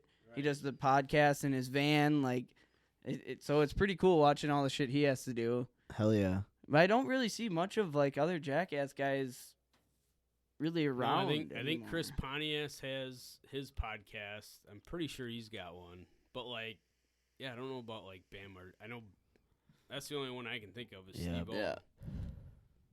Yeah. Knoxville's always into something. He's producing. He's always been like he's an always- actor and like Yeah. the Ringer. Yeah. Oh, when he like produced documentaries Like there was one, like dude, he's produced actually some good ones. The Wild and Wonderful Oh, Whites yeah. or something Of of West Virginia? Yeah, that's a crazy ass Oh, yeah. documentary. Holy shit, Dude, that's a crazy Knoxville's documentary. uncle is Roger Allen Wade. It's He's a like Buffalo. He's the guy that's saying, if you're gonna be dumb, you gotta be Yeah. tough. Yep. Oh, He's like okay, a country singer, but like kind of a funny country singer. okay, Dude, but he's so fucking good. yeah, And you never really you never know the connection to it, but like if you listen to Jackass stuff, like he's on all of it. Yeah. Oh, okay, Yeah, a okay. lot of his songs are. He's Knoxville's uncle, I think, or something no like shit. that. Yeah. What a way, because Steve-O started, like, the whole, like, he's tried to get into the industry by being a clown, like a circus act. Like, he went to clown school. Yeah. Steve-O went to clown school, and he's a very talented human being with the shit he can do. But it's amazing how these group of guys can get together and make so much money off of just beating the fucking shit out of each other and just doing the nasty, like, Right. I think the grossest Jackass episode I've ever seen is when Preston put on the sweatsuit and ran on the treadmill. Oh, and I Steve-O hated had to that. wear that fucking, like, oh my Oh. God. And they're just making money off this shit. Like, Dude, they were Well, probably, yeah. I don't know about your guys' like, I don't know how our ages or genres crosses over, but like Jackass, I bet would be the most prolific show or thing that happened in my time. Like those guys, Right. like did shit nobody else was doing, No. and it like attracted the most Like they were, counterculture like thing. yeah. And what Yeah. was before? Like, I never have Well, heard it, of wa- anything. it was that Big Brother magazine. Okay. So that was like they would instead of videos, they would put pictures of like they were like the first magazine to do like for skating like frame by frame of someone doing Okay. a trick, so that you could see someone like do their kickflip and then turn it into an ollie Like the and whole then progress of yeah. the So whole they thing. like first did that and then they started doing just like. Dude, you just gotta watch this And that's another documentary. thing with It's these so Jackass cool. guys. Like, Steve-O is an amazing skateboarder. Wee Man is a Yeah, Wee Man's amazing really good. skateboarder. Well, and a Bam lot of- Margera. that's how and they found most of these guys Yeah. was through skating. It's awesome and- watching Wee Man skate. Just how fucking Dude, small. he's so good. And So he's good. so good. Yeah, all of them are. All dude, right, they- take a leak. I'll be right They didn't back. even like Steve-O. He was just always around doing the craziest shit that no one would do. So they're like, you can just keep coming along with us, man. And then they just, yeah. And then that create that kind shows. I feel like kind of anchored off that Nitro Circus with Travis Pastrana, which was like yeah. not Jackass, but it was like crazy shit that Yeah. was put out there, And just like a group of buddies. yeah, and like Rob Dyrdek's Fantasy Factory. Yep. Rob Dyrdek, a lot of people give him heat for whatever reason. He's in the Big Brother, or he's in the Dumb. Okay. Yeah, dude. But Robin Big was Nitro Circus was sweet, and Yeah. then like Wild Boys and like Wild, yeah. It's That just like whole skating is just I mean, I don't know it, but I feel like it's just a complete different, like it's its own It's a lifestyle, culture. Yeah. So, that's something I followed, and especially for- that time period. Oh, yeah. Was even more because the only things you knew was like your group of friends and. If they had any friends, what their, there wasn't the internet and shit. Like, I don't know what that's like, but I got a documentary I'd like you to watch. all right. And so like I've grown up, I've always snowboarded, I've always skateboarded. I've never been magnificent at anything, but I've always found a very big passion in it because the culture of skating and snowboarding and skiing and like BMX biking, to me that's a culture of like a group of people who to a lot of people are viewed as misfits, troublemakers, but they're people with a passion for an art that is incredible, that are able to make their life in this art that they're doing without having to ditch this misfit personality. Right. You look at like the X Games, or you watch just these certain brand promo videos where there's still these misfits running around, running away from security guards and doing, but they're doing their craft. But the art of flight is this snowboard video that I got from my godmother, and it is a documentary that follows the Red Bull snowboarding team Oh. who does like backcountry helicopter drop runs, and it's like it's incredible, and it explains like the way that they'd have to follow the weather and hurricane season, and it goes through like avalanche training and the way like it's crazy shit, dude. Cool. Hell yeah. So it's a super sweet documentary. It's actually a DVD I've had since I was very young. Okay. Something I've watched multiple times, and it gives me chills every time I watch it. So it's super cool. Kind of gives you a little like realization of how crazy these people's lives are. Sure. People who do these backcountry snowboarding and skiing shit. Like it's unreal. Hell So, yeah. Yeah, can't wait. Fuck yeah. It's gonna be a good one. Hell yeah. You said it was The Art of Flight. The Art of Flight. Fuck yeah. Yeah, that was not a bad roll. Not a bad roll. I really wish you guys would have landed on the $50 tattoo. Yeah, 'cause while then I was here. You would have had to get it with us. Yep. So you gotta watch at least one of these documentaries. So you probably would have been able to gonna get like watch it, Jackie. Joanne. So you probably went to get like all of Joanna if you wanted to get her tattooed. It's been Bro, like for Joanne. only 50. Joa. Yeah, Joanne. Joa. Where do Joa. you go like if you have $50? Because you have like a tattoo guy, right? So you got I know a how couple. many tattoos do you have? Like 3? One. Go back. Oh, you don't got the peace thing yet. You're Nope, talking not about yet. getting that. No. Yeah. All right. I don't remember. What Maybe my if you're question back again someday. Are you gonna be back next Monday? was. Man, I hope so. Maybe. All right. Better be. Totally missed my. This is. I would prefer to do this over anything, but all fun, huh? depends on when I got Joanna. Yeah. Hey. That's true. Gotta put the children first, huh? Yeah, I guess so. Yeah, that's just the way it works when you Just got the one. way, Hey. way she goes. So, this week we are watching documentaries. Oh, I can't wait. We're gonna come back, and what do we want? Come Yeah, back and let's talk good. about. Yeah, good call. What we should let's think of a few things, topics at least to maybe What was most interesting? I was just gonna about say that podcast favorite- to us. most interesting. What do you think we could take out of a documentary that we could come and share on the show? There, Whiskey Tom. I'm just thinking, looking at, so Carl's watching the Jackass one. Max is watching the Art of Flight. Which is like the Red Bull skiing and snowboarding team and their like travel through their backcountry adventure. So I'd say you'd come back with like what personality traits resonated with like, so if you're going to be a jackass guy, a dumb guy, what personality traits do you have to make that happen? Like That's for both, awesome. like which ones intersect? Is that what you mean? Like what kind of personality or background do you have that makes you like a potential jackass star? Okay. Okay. What does Like it what take happened out in of Steve you? O's life? What was he doing? What was his behavior that led him to that? Okay, I like that. And then Max, the Art of Flight, what is that one? It's like a documentary about the Red Bull snowboarding and skiing team, about their backcountry adventures through like different foreign countries, finding different ski spots and shit. Oh, so that one would be like, what's the coolest fucking story you heard in that documentary? Okay. So like a guy that had to fly through trees and. It's All fucking kinds of cool, shit. dude. It gives you chills. By the way, do you guys remember when the first Canadian fishing trip we went on was Howie Bay? Yep. I wasn't there. Oh but I yeah. remember.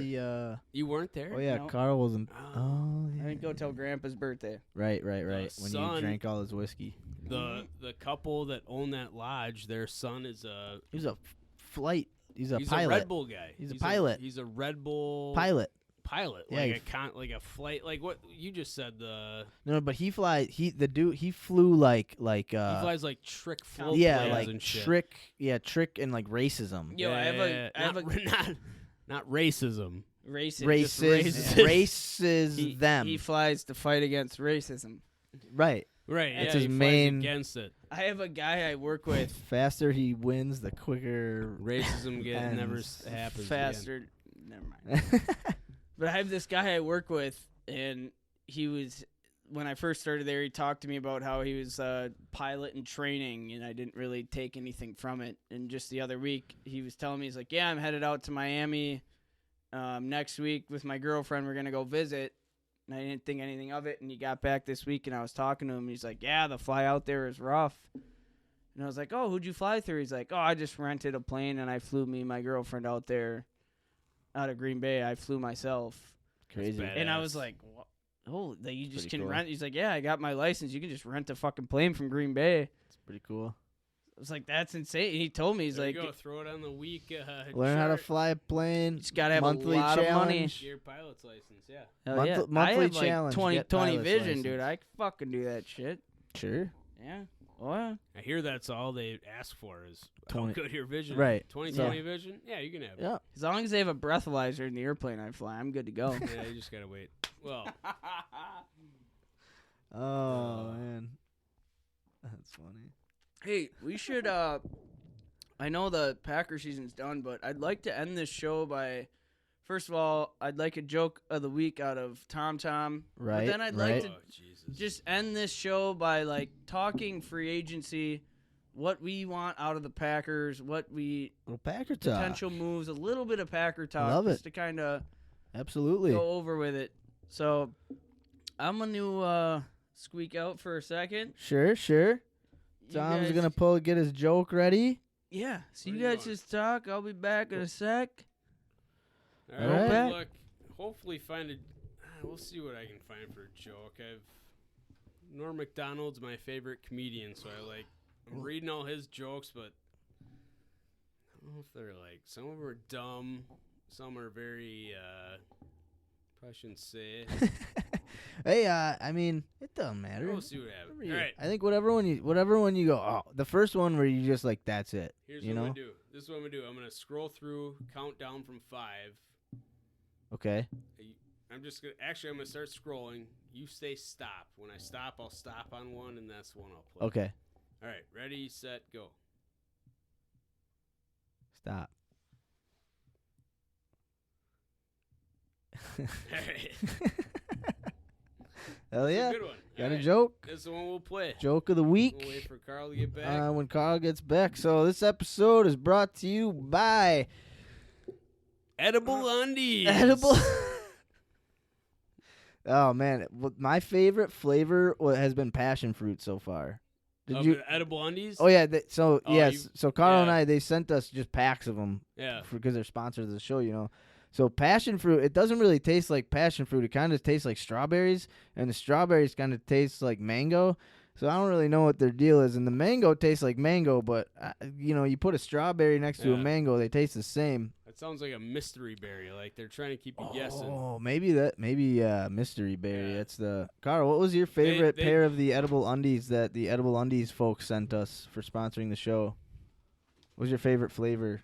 Huh? I eat them like fruit roll-ups. Edible undies, sponsor of the show. They sent us 5 different flavors to try. God, my favorite was the bologna.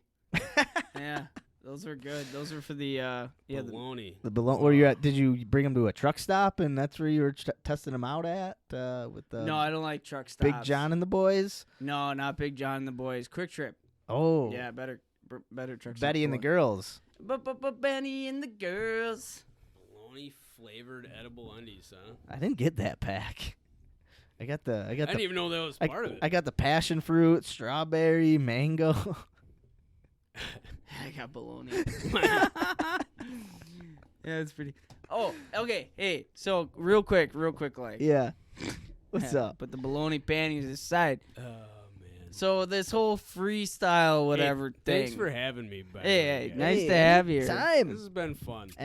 Every Monday, we're here. Yeah. All right. Drop your kid off at daycare. Get the fuck over yonder. We'll have a little Ooh. buffalo soldier for you. Ooh. All right. Yeah. So Hoo-ah. I'm planning on coming back without having to rebuttal. Okay. But I like I would like to do my rap freestyle thing. But next week, I want to come back with something written. So what I ask of you guys is to give me something to write a like very short rap about and that I have to come back to. So instead of freestyling, you give me something to write through the week and I have to come back and perform it. Because I like this. It's a mind game for me. It's fun. It's Okay. a cool So thing. we got to give you like a topic, A topic to come back next week and I have to. and we give you that right now. Like, what do we? Yep. Anything. Right now. It's like baloney panties. No, you know what I'm thinking though. Like current event Packer. There's a lot of buzz about J.J. Watt. Oh. And there's also a lot of talk about like Aaron Jones is obviously probably going to not get re-signed. Right. So who's going to fill his spot? People have been talking about James White, Yep. Patriots running Been back, hearing some James Wisconsin Badger. Salary I cap's think getting a rap, tight. I think a rap talking about the scenarios with J.J. Watt and James White. Like Yeah. a Packer recap freestyle would be All right. badass. Yep. All right. That's All it. right. That's a dealio. That's it. I love it. Dealio. Put it in writing. I love it. Speaking of that, okay, you guys, you said you used to do Packer Talk, or Oh. that was part of this podcast. Yeah, at we're one gonna point? get into some Packer talk. Oh, we're still going. Yeah. Oh, we got an. Oh, okay. We're about to end it This is This yeah. is we're it. we're This is the ending it ending. here. We're gonna end the podcast. with Packer talk. Oh, okay. We're not done yet. Yeah, we got a lot to talk about with Packer I Talk. know. That's yeah. By the way, it's early for us. I just want to say one thing before anything gets in on Packer Talk. Kevin Green, rest in peace. Like my favorite, one Yeah. of my favorite guys in the league of all time. Absolutely. Obviously, Packer coach for a couple years. Right. Just They as never, a player. They never released his cause of death. Oh, they still have And that's it. been driving me fucking crazy. So we should talk about Yeah. Absolutely. why wouldn't they do that? This is good Packer talk. Yeah. All right. Ladies and gentlemen, we talked And then we obviously got to talk about Charles Woodson Hall of Fame, J.J. Watt. and free we agency. also have to talk about Leroy Butler getting fucking shimmed again. So, ladies and gentlemen, we talked our weekly updates. We talked Carl botching his freestyle. Max and me tied this week, so we rolled together, and Yep. we are doing documentaries for each other, so we both have to watch Yes, the documentary, sir. come Yes, back and sir. talk about it. Next week, I'm going to come back with a Little rap about the freestyle. Packers, and hopefully we'll have Tommy back here. If not, he will be back on the show again, because I think this is probably this is a great trio. Oh, This is love it. It's been a blast. this I'm is loving it. natural. This is good. This is what we've been looking for. So I got no deadline. We should just keep bullshitting until we're out of shit to bullshit about. Maybe Packers will be good. Actually, I got to go work tomorrow. Yeah, Packers will be fun. well, like me and Max are used to getting out of here like usually 2 hours from now. So 2 hours from now? we're usually done at about midnight. Holy fuck. You guys do this for Well, we We- usually start recording a little later. Oh, okay. Yeah. That's All right. usually the problem. We were on the ball But today. hey, we're not done yet. No, we still got We got a little Packer talk. Packer and then- talk. We can shoot whatever kind of shit we want. But ladies and gentlemen, it is February 15th. It's 9:57 p.m. Episode 18. Episode 18. We got Tommy in the studio. God bless. Yeah. Hey, guys. Hey. Hey. We got whiskey drinking. We got Oh. beer drinking. We got Decker song playing. We got cribbage board playing. We Man. got carnivore diet Carl talk. was strumming the guitar. I was playing a little America. Ladies and gentlemen, we're not done with Packer Talk yet. Yeah. Let yet. Yet. Motherfuckers. Go Pack.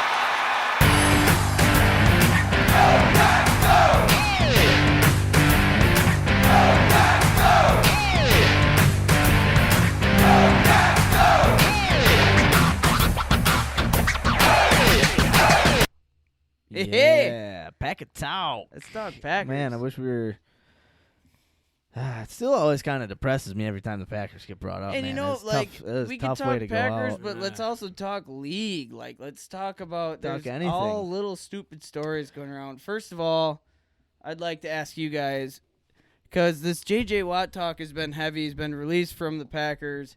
There's talk about him wanting to go. The Texans. There's talk about him wanting to go to Pittsburgh, play with his brother. Talk about him wanting to go everywhere. There's talk about Bakhtiari. Who's letting talking? out- I don't hear no talk. Yeah, right. Oh, you're no talking? Do you guys think that the Packers bringing J.J. Watt into Green Bay would be a Well, here, positive thing? let me- Waste of money or what? Let me ask this. Carl, what do you think?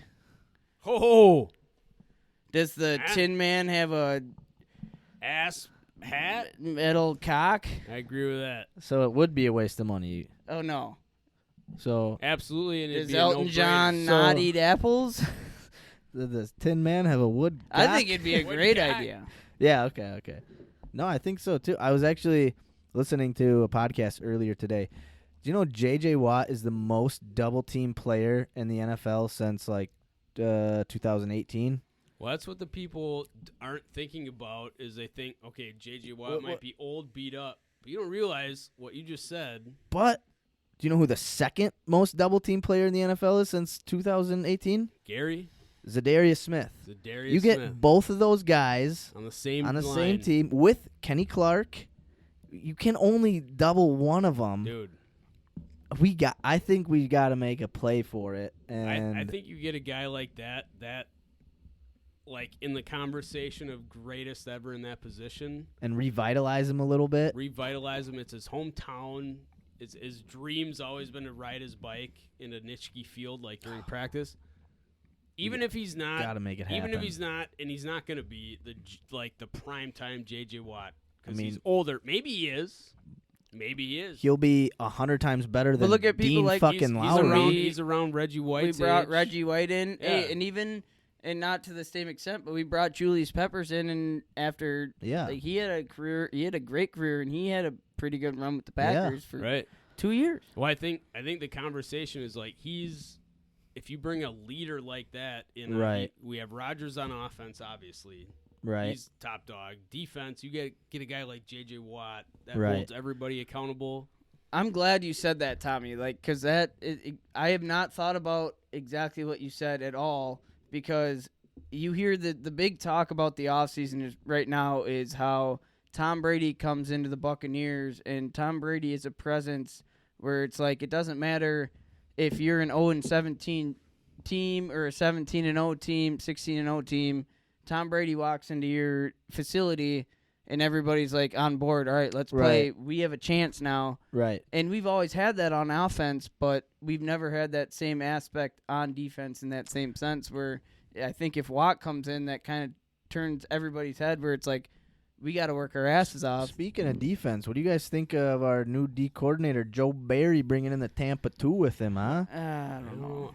The only thing I read was he was the D coordinator of the Lions, or he was on the Lions when they were 0-16. But I remember when McCarthy got hired, he was like part of the Saints dog shit years too, and then he ended up bringing him to a Super Bowl. Right. But Joe Barry's like his past I honestly, couple seasons are like I don't know anything about him. To be honest he with was you. his defense was like number 29 in the league, number 30 in the league, number 28 in Right. the league, and that's the fucking thing that bugs me about the Packers is they bring in these guys where you look at their stats and it just doesn't line up, but there always has to be like, what are they seeing? What the fuck? What do they Right. see Well, I in mean, this guy? Well, They it's gotta be brought LaFleur. LaFleur in after 1 year of being an Yeah. offensive coordinator, and he with the Titans, they were okay. They weren't. It wasn't like, well, that offense is something to be feared. But he Right. wasn't a was he an O coordinator? He was the O Offense- coordinator. okay, He was he was the calling O-coordinator. plays. Okay. And so I don't know. I mean, I'm not super thrilled with it either, but I mean, it's something different. Like I feel like we went from Dom Capers to Pettin, Well, and it where'd was Pettin the come from? same. Dude, I was hoping so bad I heard Pat McAfee say Wade Phillips. Oh, Oh, How yeah. cool would it just be to have like a Pro Bowl or a Hall of Just a Fame historic legend? name guy? Yeah. Like Well, just yeah. somebody who's just like a defensive, Well, mind. Even like, when yeah. when I heard about that hire, Ted was talking about it when we were at the cabin. He's like, "Oh, they hired what's his name? Something Barry." Barry. Joe Barry. Yeah. Yeah. Ted's like, they hired Joe Barry, and I was like, in my head, I was like, "Is that defense, special teams?" Or like, I've never heard of the guy. Yeah. No. Never me heard of neither. him. So like, I have no idea. I don't know. I don't know. To me, it's like it's refreshing in a point where it's a fresh start. I don't know where did Pettin come from? Well, he was a head coach with the Browns, There you go. and then so I mean, he had some head coaching experience. He's with the Bears now. Did you see that? The Bears hired Yep. Pettin. For But- what, D coordinator? Coordinator? Yeah. No, as like he's Or- not a coach. He's like a defensive Consultant. consultant specialist or something. But one thing with the Packers, which Jesus I've Christ. gotten to Yeah. learn, is like they'll bring in people, but like the Packers have a way of like coaching people up. Like I don't know. Like I feel like maybe this guy just wasn't a fit where he was. Maybe he comes and works because LaFleur had to see something out of him, and I trust LaFleur with his.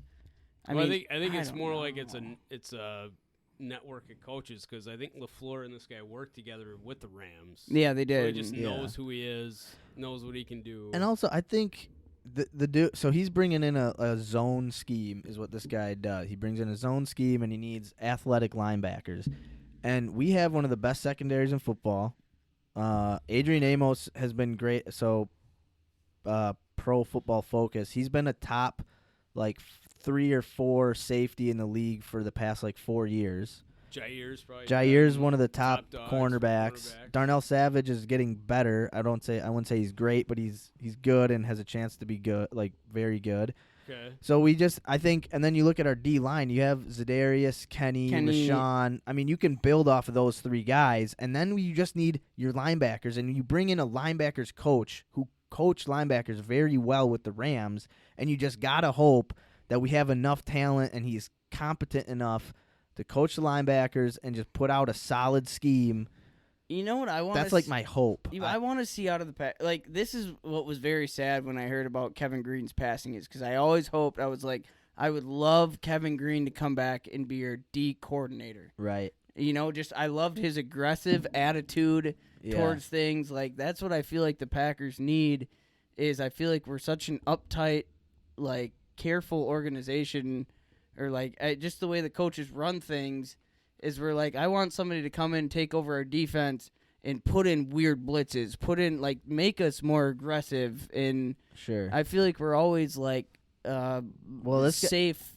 This guy doesn't blitz. This guy is, from what I've heard, he doesn't blitz much. He's not like an exotic blitzer.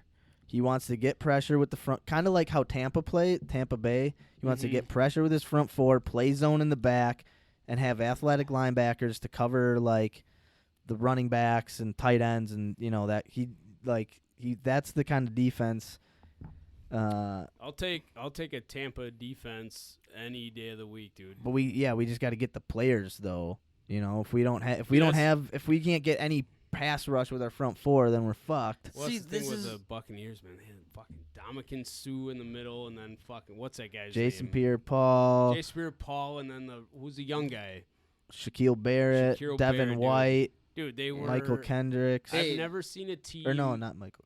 I can't Have you ever remember. seen it after Levante since the David. Super Bowl? Have you ever seen a team swallow up Patrick Mahomes like that? And I didn't just- watch the Super Bowl. No, Oh, Jesus, no, dude. I He I was haven't. Like, they just completely He incapacitated was running for him. his I've life never this whole seen time. Yeah. It seemed like they game planned so well that. Oh, that they completely took Patrick Mahomes his Out whole of the- game away from him. Yeah. Where Patrick Mahomes is a player where it doesn't matter if you get him outside of the pocket, that boy can run and he Sure. can throw outside the pocket.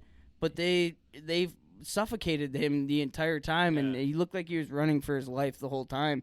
Yeah, that And wouldn't have even been to be fun honest with watch. you, Ndamukong Suh, I didn't really see him do shit during the NFC Championship game. no, not even. I mean, the playoffs, he wasn't even that impressive. Yeah, but the but- regular season, he just he Oh, was just absolutely. A fucking, Yeah. Actually, in the Super Bowl though, he was fucking smashing Tom. I think he got a personal foul. I mean, he was not letting anything.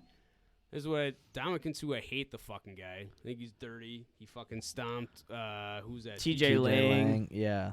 But he is. If you watch him, and if you watch him in the Super Bowl, I He's, love him on the Packers. He's a dude, he gives bad- he On the gives a Packers. 1,000,000%. Yeah. and will fucking lay everything. Dude, out and there. see, yeah. He's the that's- guy you hate Love to him. play against, but love him when he's Love on him your or team. hate him, he bleeds out on the field. And Yeah. Everything I he's think got. that's the biggest thing the Packers lack with their coaching staff and the people in the office is we don't make the moves for now. We don't bring in big players because exactly what you said. We bring in J.J. Watt. That's an entire that Right. shifts our defense. Right. That shifts But the the thing- attitude. So what the only thing with JJ Watt I've read or heard about is if you're going after JJ, you give up Aaron Jones is gone. He most likely is already. We're not Yeah. going to re-sign him.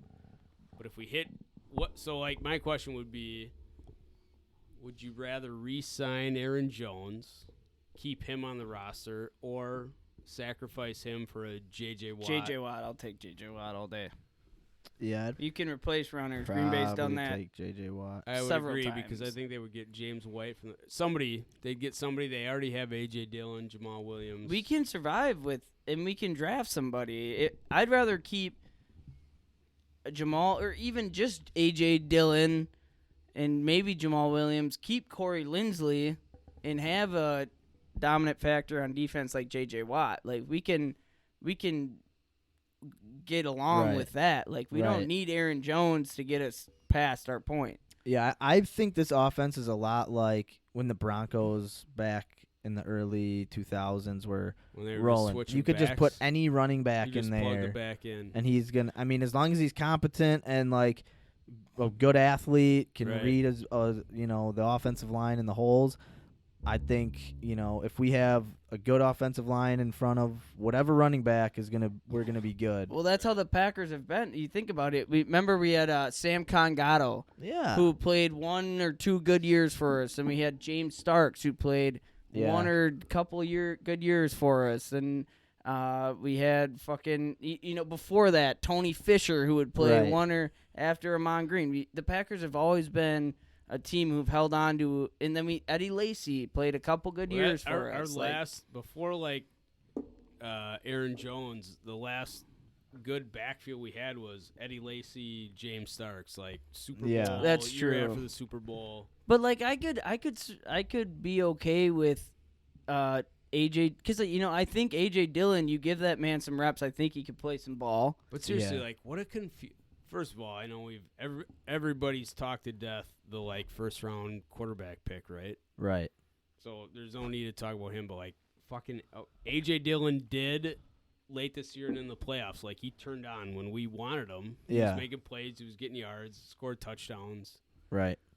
But everybody talks about Jordan Love, the controversial first round pick.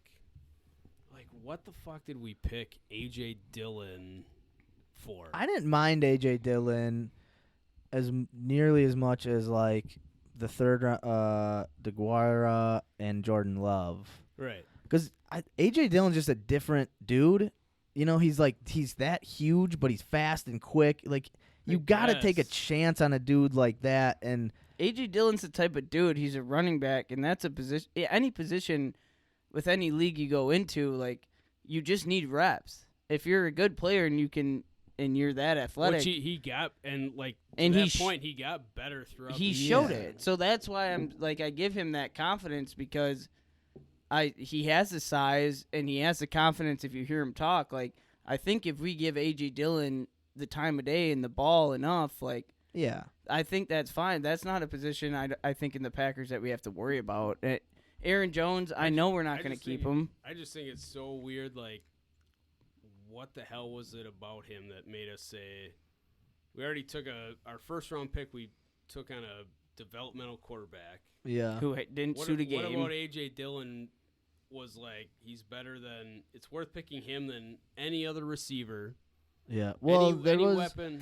So apparently there was a wide receiver. I actually just listened to a podcast today that this dude Laid all this shit out. laid a lot of this out. So apparently in the first round they had some wide receivers they wanted, but then they were gone well before they could get them. So they were like, all right, let's just trade up and get the next guy on our board. So Yeah. that was Love.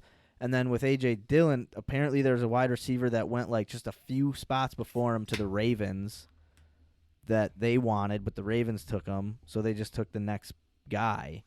So that's how they broke down the first 2 rounds. I don't know about the third round, but I think they were trying, but they weren't gonna force a wide receiver if they didn't like one in that round. They were gonna, Sure. which you can critique but that's the Packers' strategy, and you can be like, that's stupid. That why would they?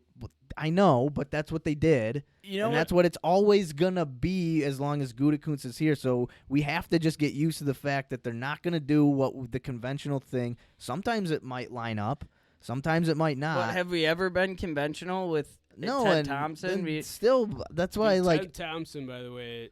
Hey, like, once he died, I think people are realizing like, how his first pick was Aaron Rodgers. Dude, well, Aaron- no, I give him props I mean, for every fucking That's Pro crazy. Bowler we have on our roster was Yeah.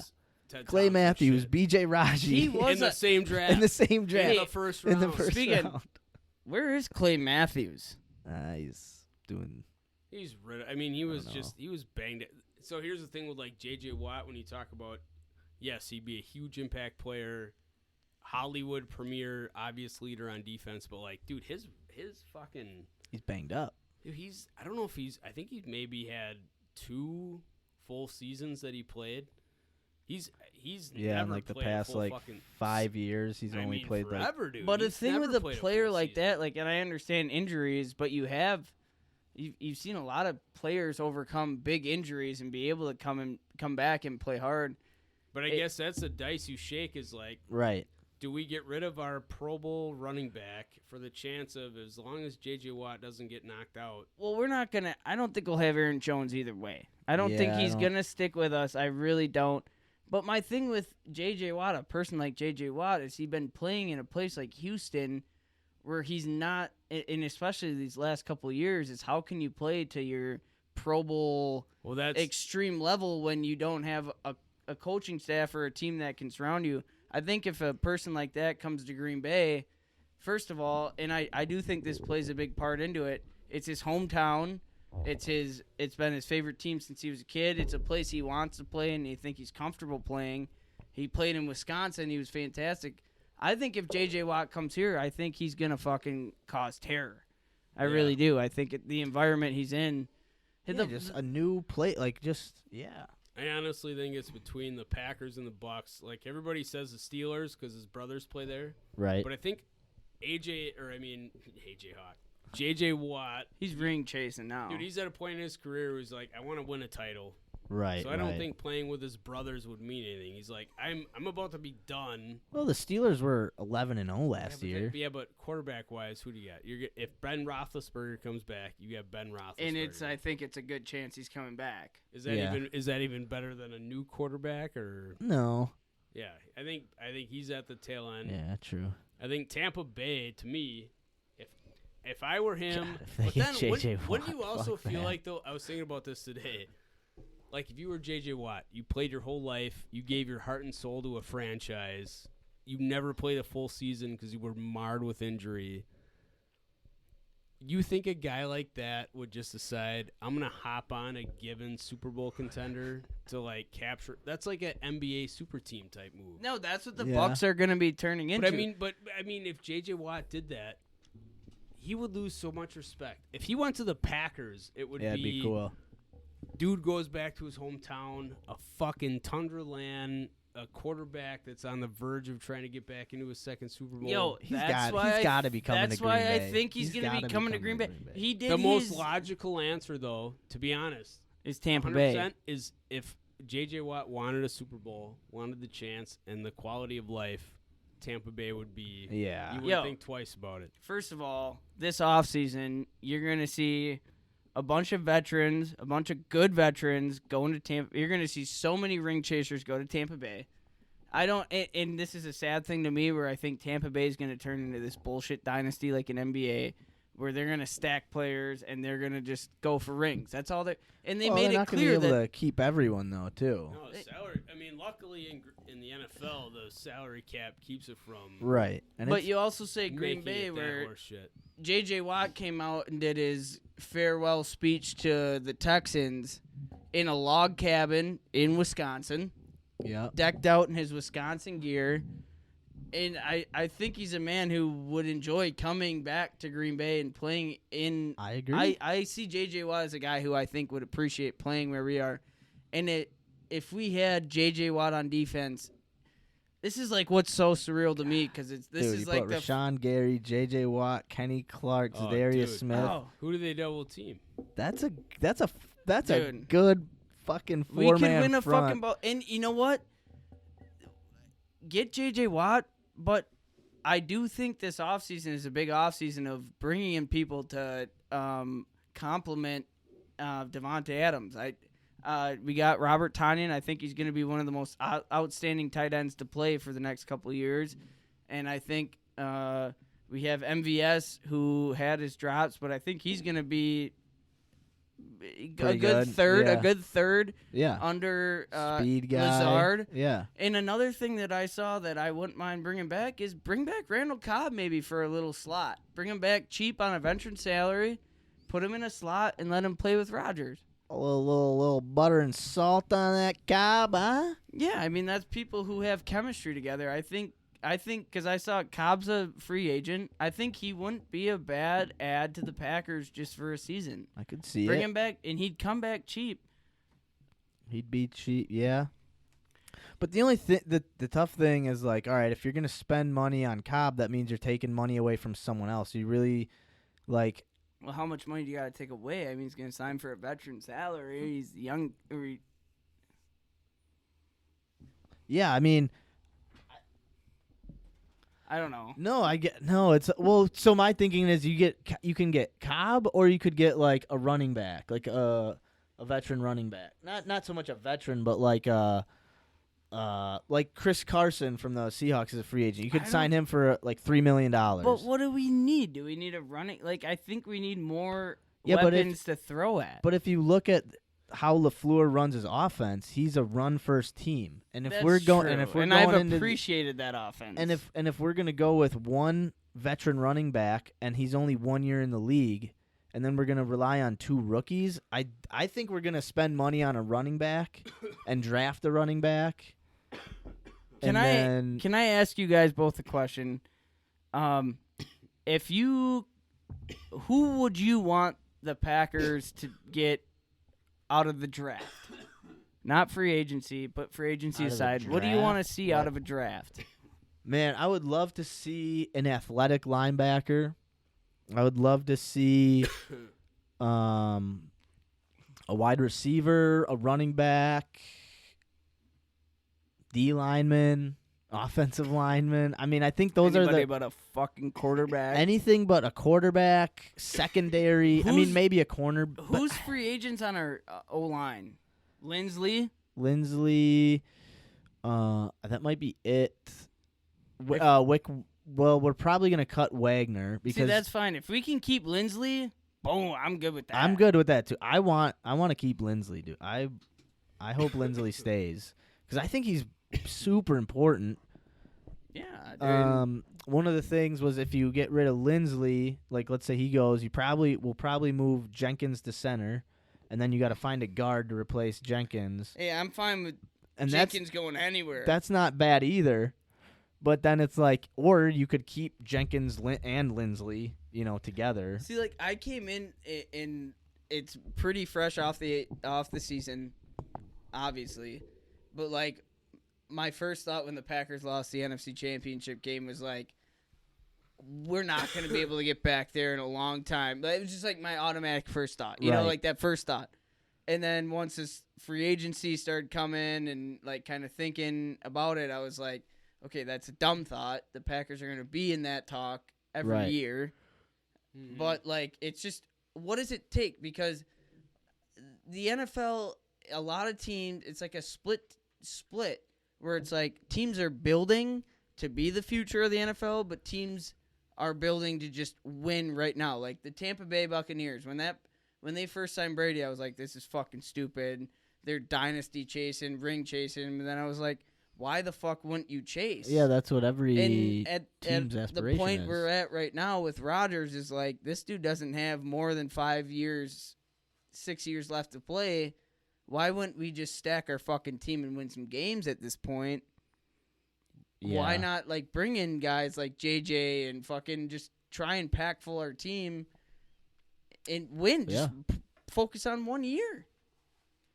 I'm right there with you. I don't know. I mean, they kind of tried 2 years ago. They signed a bunch of dudes, and then last year they didn't have a bunch of money. They could have signed a few people, but I mean, they got Kirksey and Rick Wagner. So like, I mean, sometimes I can sit here and say they tried, but sometimes it's like I don't think they tried hard enough. Dude. And they just kind of window dress it and be like, no, we're getting free agents, like we're trying. But really, I don't know, man. I really don't know what it is because every year we say, man, if we just had a tough, better, stronger defense, like Dude, and there's so many free agent wide receivers right now. Like, fucking, there's so many free agent big wide receivers that we could bring in too. Where like at a point I'd be like, let's take them over fucking J.J. Watt. You know, stack up Aaron Rodgers with wide receivers. Give him someone to throw to. I don't know.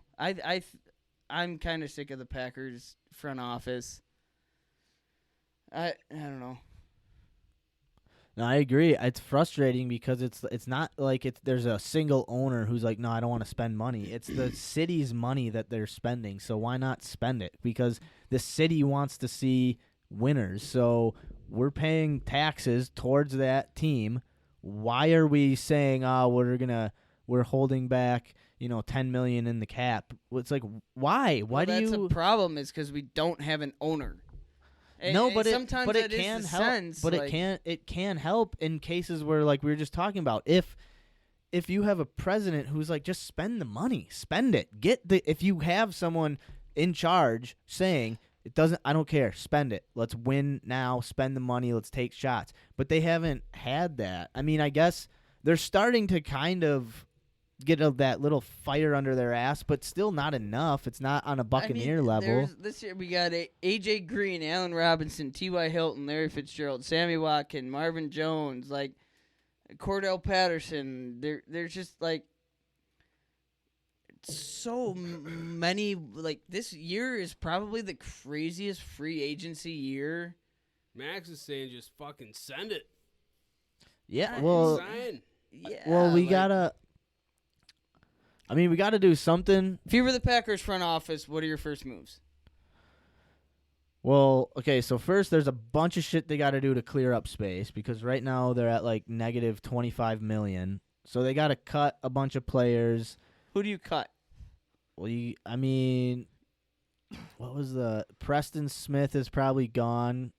Rick Wagner's probably gone. Aaron Jones most likely he's out. Well, he's our. So I'm talking about. I'm Okay. talking about getting rid of contracts that Okay. are currently we Okay. have and count towards the books. Okay. And then you got to restructure a bunch of deals. You probably got to extend Adrian Amos, give him like an extension and spread his money out. You probably got to give Devontae Adams a little extension and spread his money out. You got to fuck with Rodgers' money and spread that out, or what is it? Front load it. Shit, I don't know what it is, but you do something funky with Rodgers' Jair contract. locked in? He's still on his rookie contract, so we're gonna have to pay him in like a year. Yo, just so you know, he let up like 0 Yeah, yards in the postseason. He was like one of the best. He was like a top 3 cornerback throughout the entire year. I don't think he got enough credit as people put out there. In postseason, he let up 0 passing yards in the fucking postseason. 0. No, Jair Alexander. Oh, yeah. 0 passing yards against him in the postseason. Yeah. And throughout the season, like, shut down the biggest wide receiver. Like, so that's one guy. Yeah. I think automatically next year. He's going to have to get paid soon. So, yeah, that's another thing. Like, if we go all in this year, that means we might not be able to pay a guy next year. So, obviously, yeah, we'll want to keep Jair, but then maybe we can't sign Bobby Tonyan, because we're going to lose him. Or we can't re-sign, we're going to have to re-sign Elton Jenkins. We can't let that guy go. How big of a position is a tight end on your team in this league right now? To you.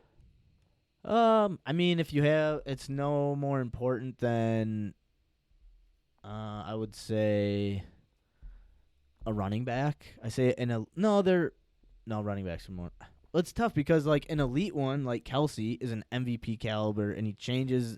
Bobby Tonyan also led the league in touchdowns this year. Right, but.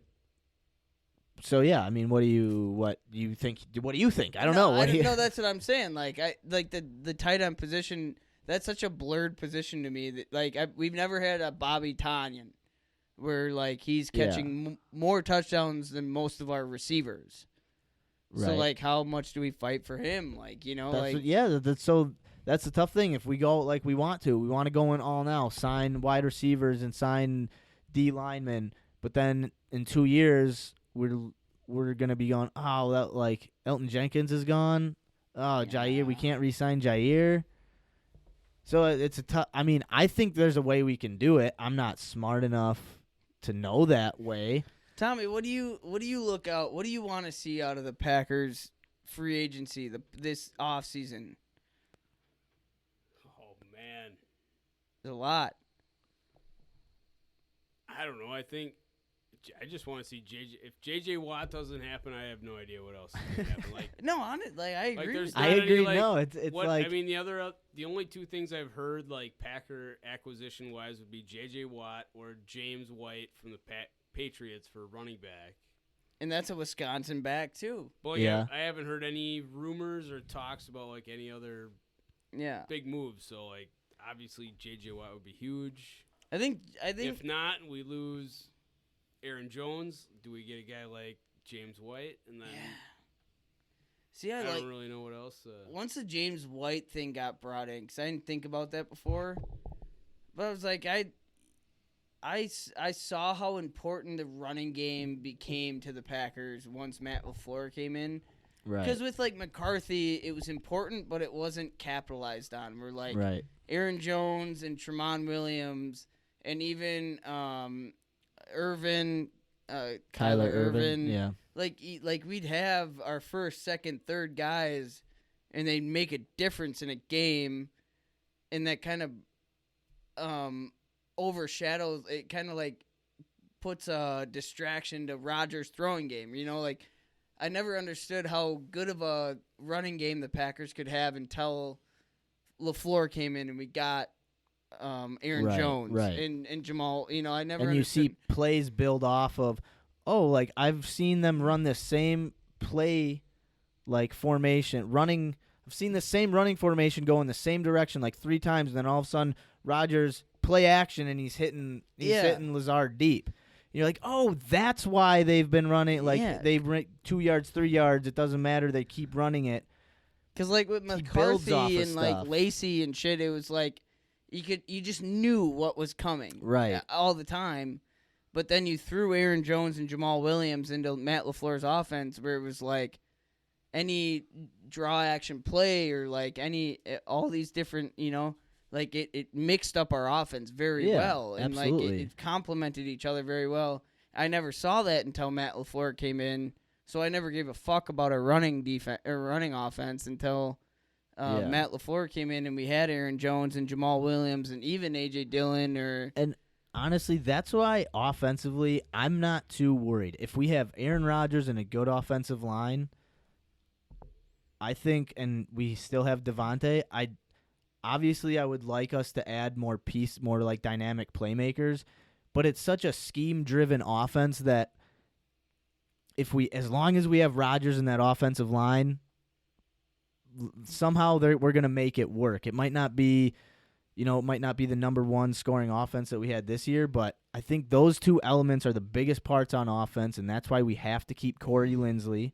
yeah. And I think also bring in like a slot wide receiver, either through the draft or free agency. We have to get a quick slot wide receiver. I wouldn't mind bringing in Cobb, dude. That's why I say I think really that's a good call. Yeah, because I watched Cobb through his time in Dallas, where like he was making plays, oh yeah, and I think if you bring Cobb back, even for a year and sign him on a veteran contract, he has that chemistry with Rodgers where.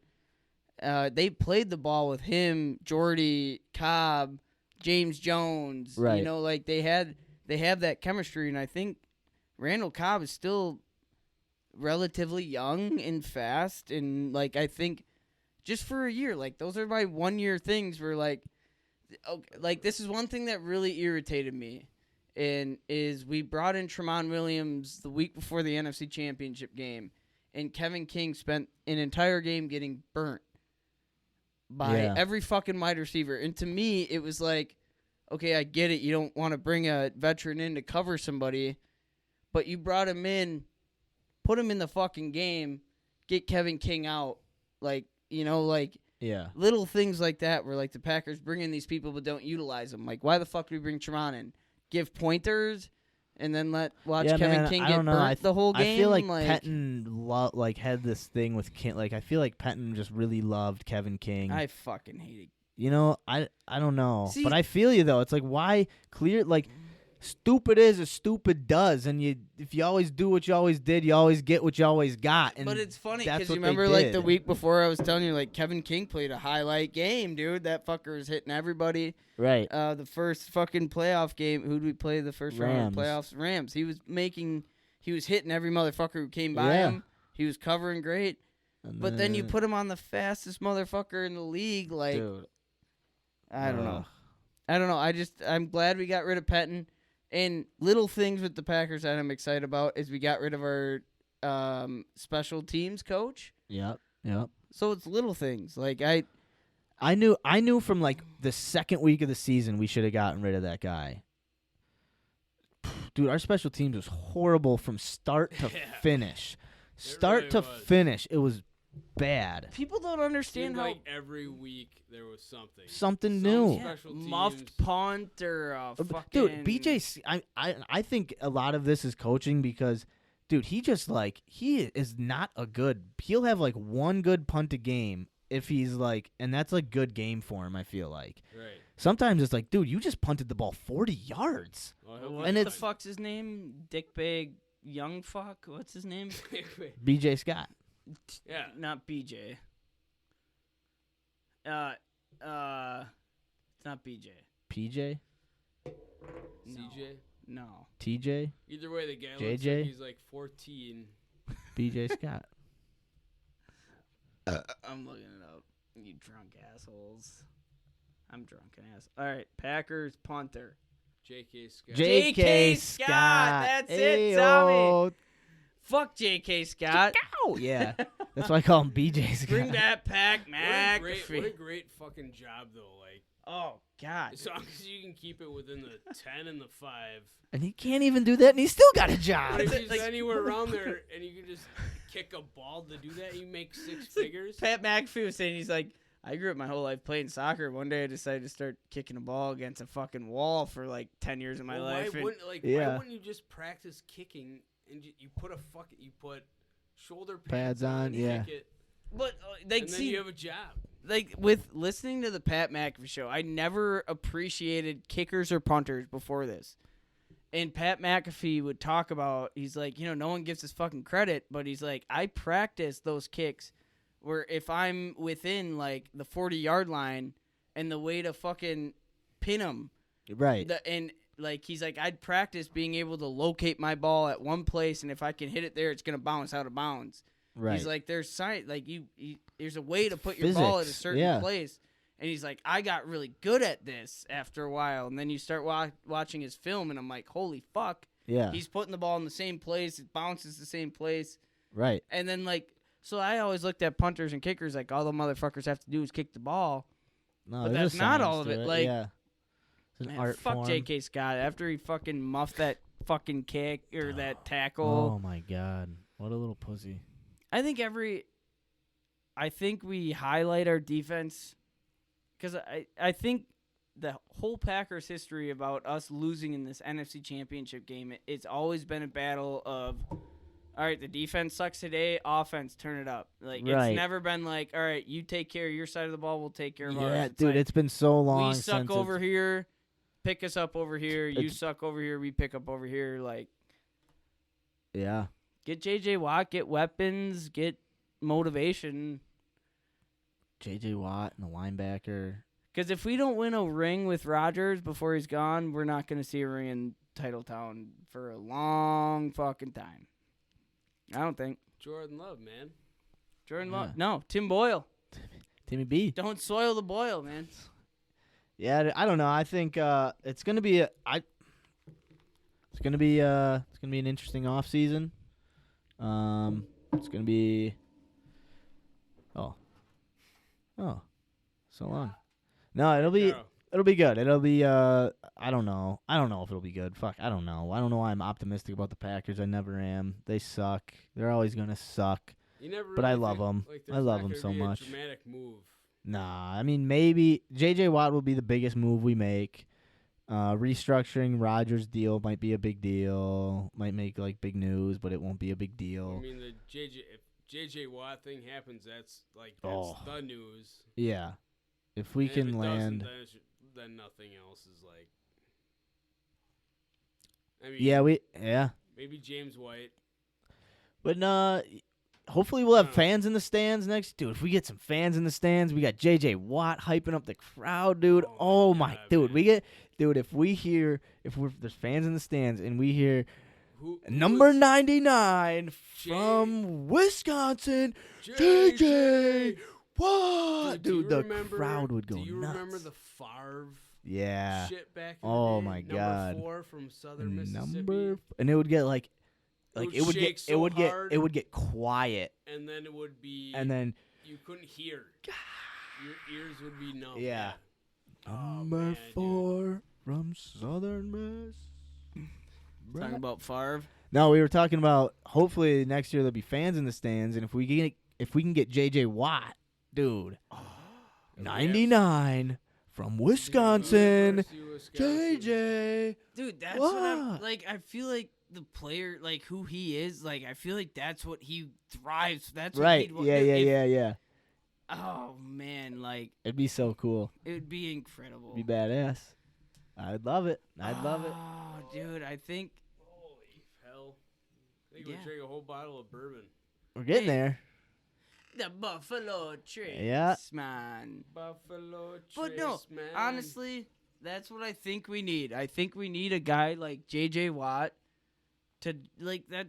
It's a morale booster. It's a guy who comes into your defense and people realize who they have in their presence, Right. and it makes them realize like even like a guy like Zadarius Smith would probably see JJ Watt coming and be like, well, now I got to play my best So that's ball. a 3-time All-Pro, Yeah. the Defensive Player of the Year. And people like now where JJ Watt right now is, they talk about him how he's like, oh, he's been hurt, he's been quiet, but it's like, no, he hasn't. Yes, he has been hurt, but a lot of players have, but he also hasn't been surrounded by an organization who utilizes him Right. and appreciates and lets him play his game. Like Right. if JJ Watt came to Green Bay, I think it'd be a whole new fucking ball game, dude. I think so, too. Really, it'd be like a Reggie White type of move, and I'm not gonna say that's who he's gonna become, but it would be a free agency move in that sense where JJ Watt has proved himself in the league where he is Yeah.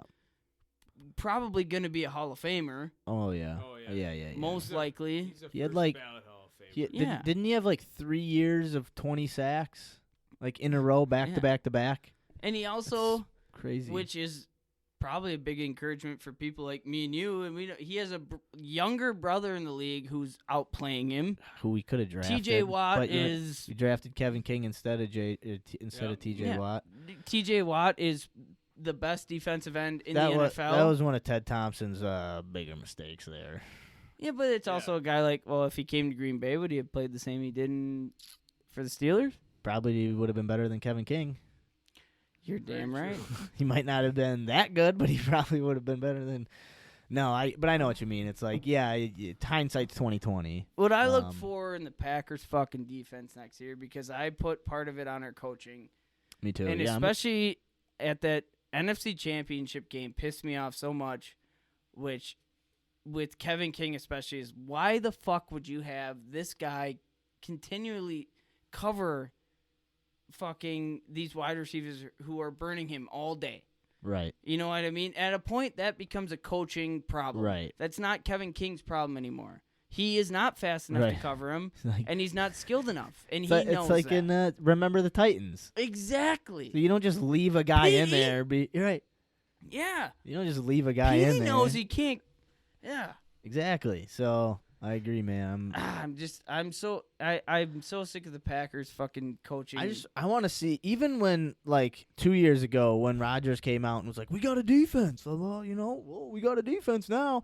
It's like they had like fire and energy for like the first like, I don't know, 10, 12 weeks, and then they just like slowly petered out towards the end of the season, and Oh, you're and just I'm like, what happened to our defense? And then, the same thing kind of happened where it just got worse and worse, and then this year it was our offense carrying our defense. And that's what I feel like the Packers have been so fucking famous for that for years upon years, where it's like, yeah, and even in games where it's like,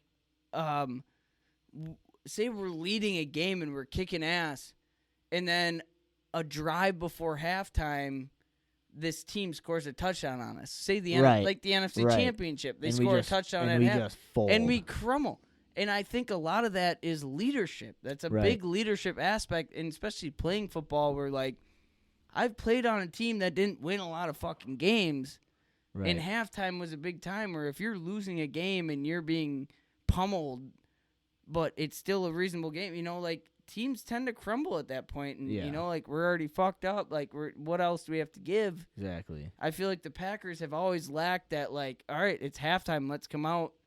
We're only down by 2 scores. Let's play a fucking game here. Let's, you know, like we've always pummeled at some portion of the game, and I think like halftime, fourth quarter has always been that.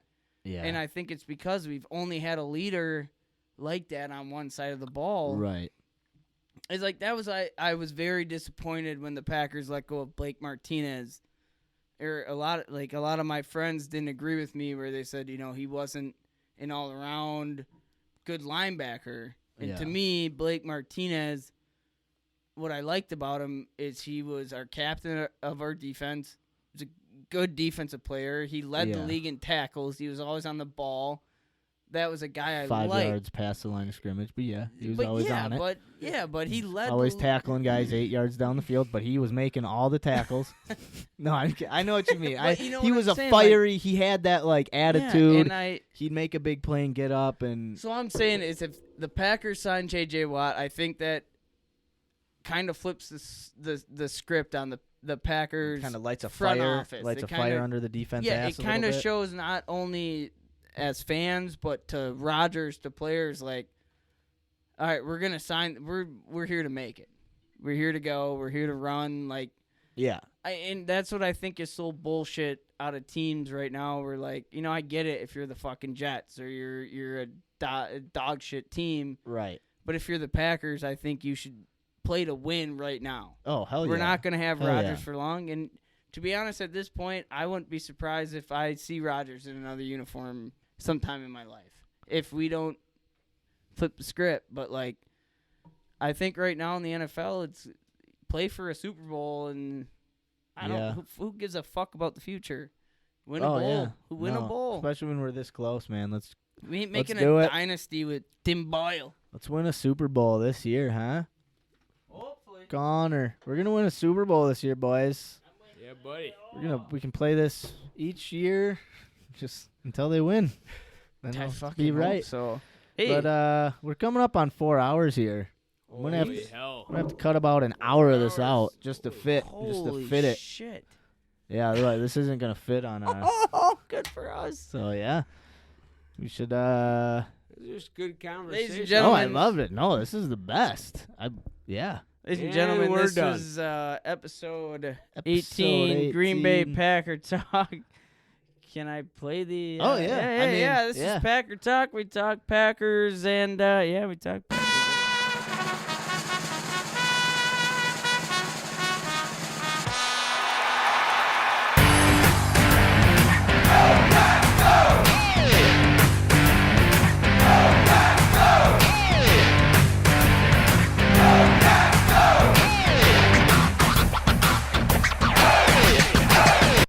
Yeah. Hell yeah. Holy shit. You know, I was going to ask you, I was like, it's only like 11. Like, we can't be going that long. Well, we started around 7 o'clock. Is that almost 4 hours? Yeah. Hey. Yeah. This is a fun one. The longest one you guys have had. Oh, this is the longest one we've done, man. The longest. Tom, put them headphones on real quick. Other than the show. Even those drunken ones we did to start this whole thing. Well, I think this was like the longest start to a show we ever had. Yeah.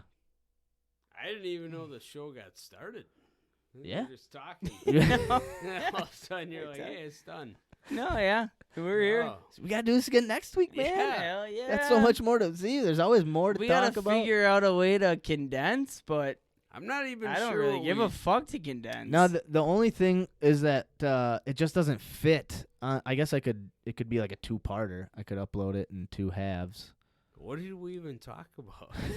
a lot of carnivore. Carnivore Well, diet. see, Oh, the yeah, carnivore that's right. diet thing went a while, but it was like good conversation. yeah, we were just That was talking the about thing. the That diet. was like, All right.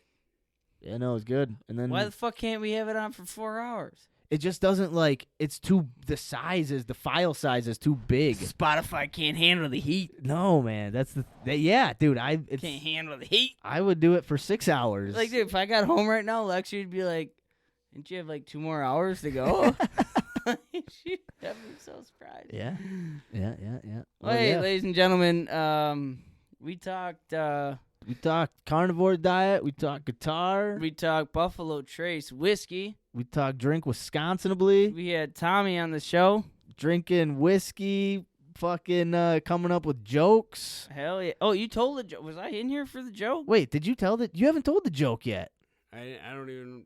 But I don't know. picked. Remember, you told me to whatever you were scrolling, Oh, and yeah. you'd stop. All right, All right. Tom. So what Let's do get I a just joke gotta- of the week. I can't believe we forgot the. That's why I was pissing. So I was like, I just pick a joke. Doesn't matter what it is. Doesn't joke, matter. I don't Any care. joke. Who cares? yeah. Oh man, where'd the jokes go? Dan it. hold Go, on. Time joke, finding jokes. Oh, I attempted to Nah. freestyle. It didn't work, Yeah. but that's okay. we played a hand of cribbage. We are tied. We're at tied. I have to 60. come back next week with a rap about the Packers J.J. offseason. Watt and J.J. White. Yep. Or J.J. Yeah. Watt and James White. Yeah. We're watching documentaries for next week. We'll come back with little mini reports on those documentaries. Carl's Hell watching yeah. Dumb. I'm watching Art of Flight. Art of Flight. Thank you. We're getting closer to Decker Pollinari joining us on the show. Hell yeah. I'll come back with carnivore diet updates next week. I'll Carl will be strumming. Yeah, I'll give you a little more update about my strumming and a little more history on the band America. Episode 18.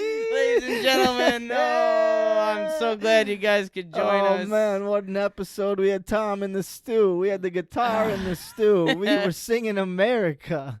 That was a terrible. I'm so That was a great joke. Stupid joke to tell, ladies and gentlemen. I'm so glad you guys joined us.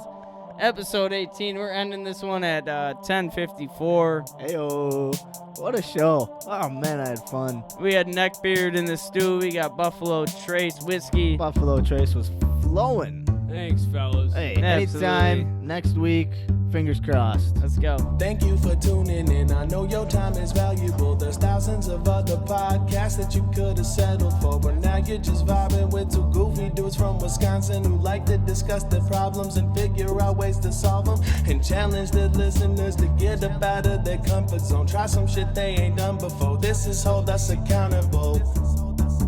Yeah, this is Hold Us Accountable. Yeah, this is Hold Us Accountable. This is Hold Us Accountable. This is Hold Us Accountable. Hold Us Accountable, yeah. Hold Us Accountable.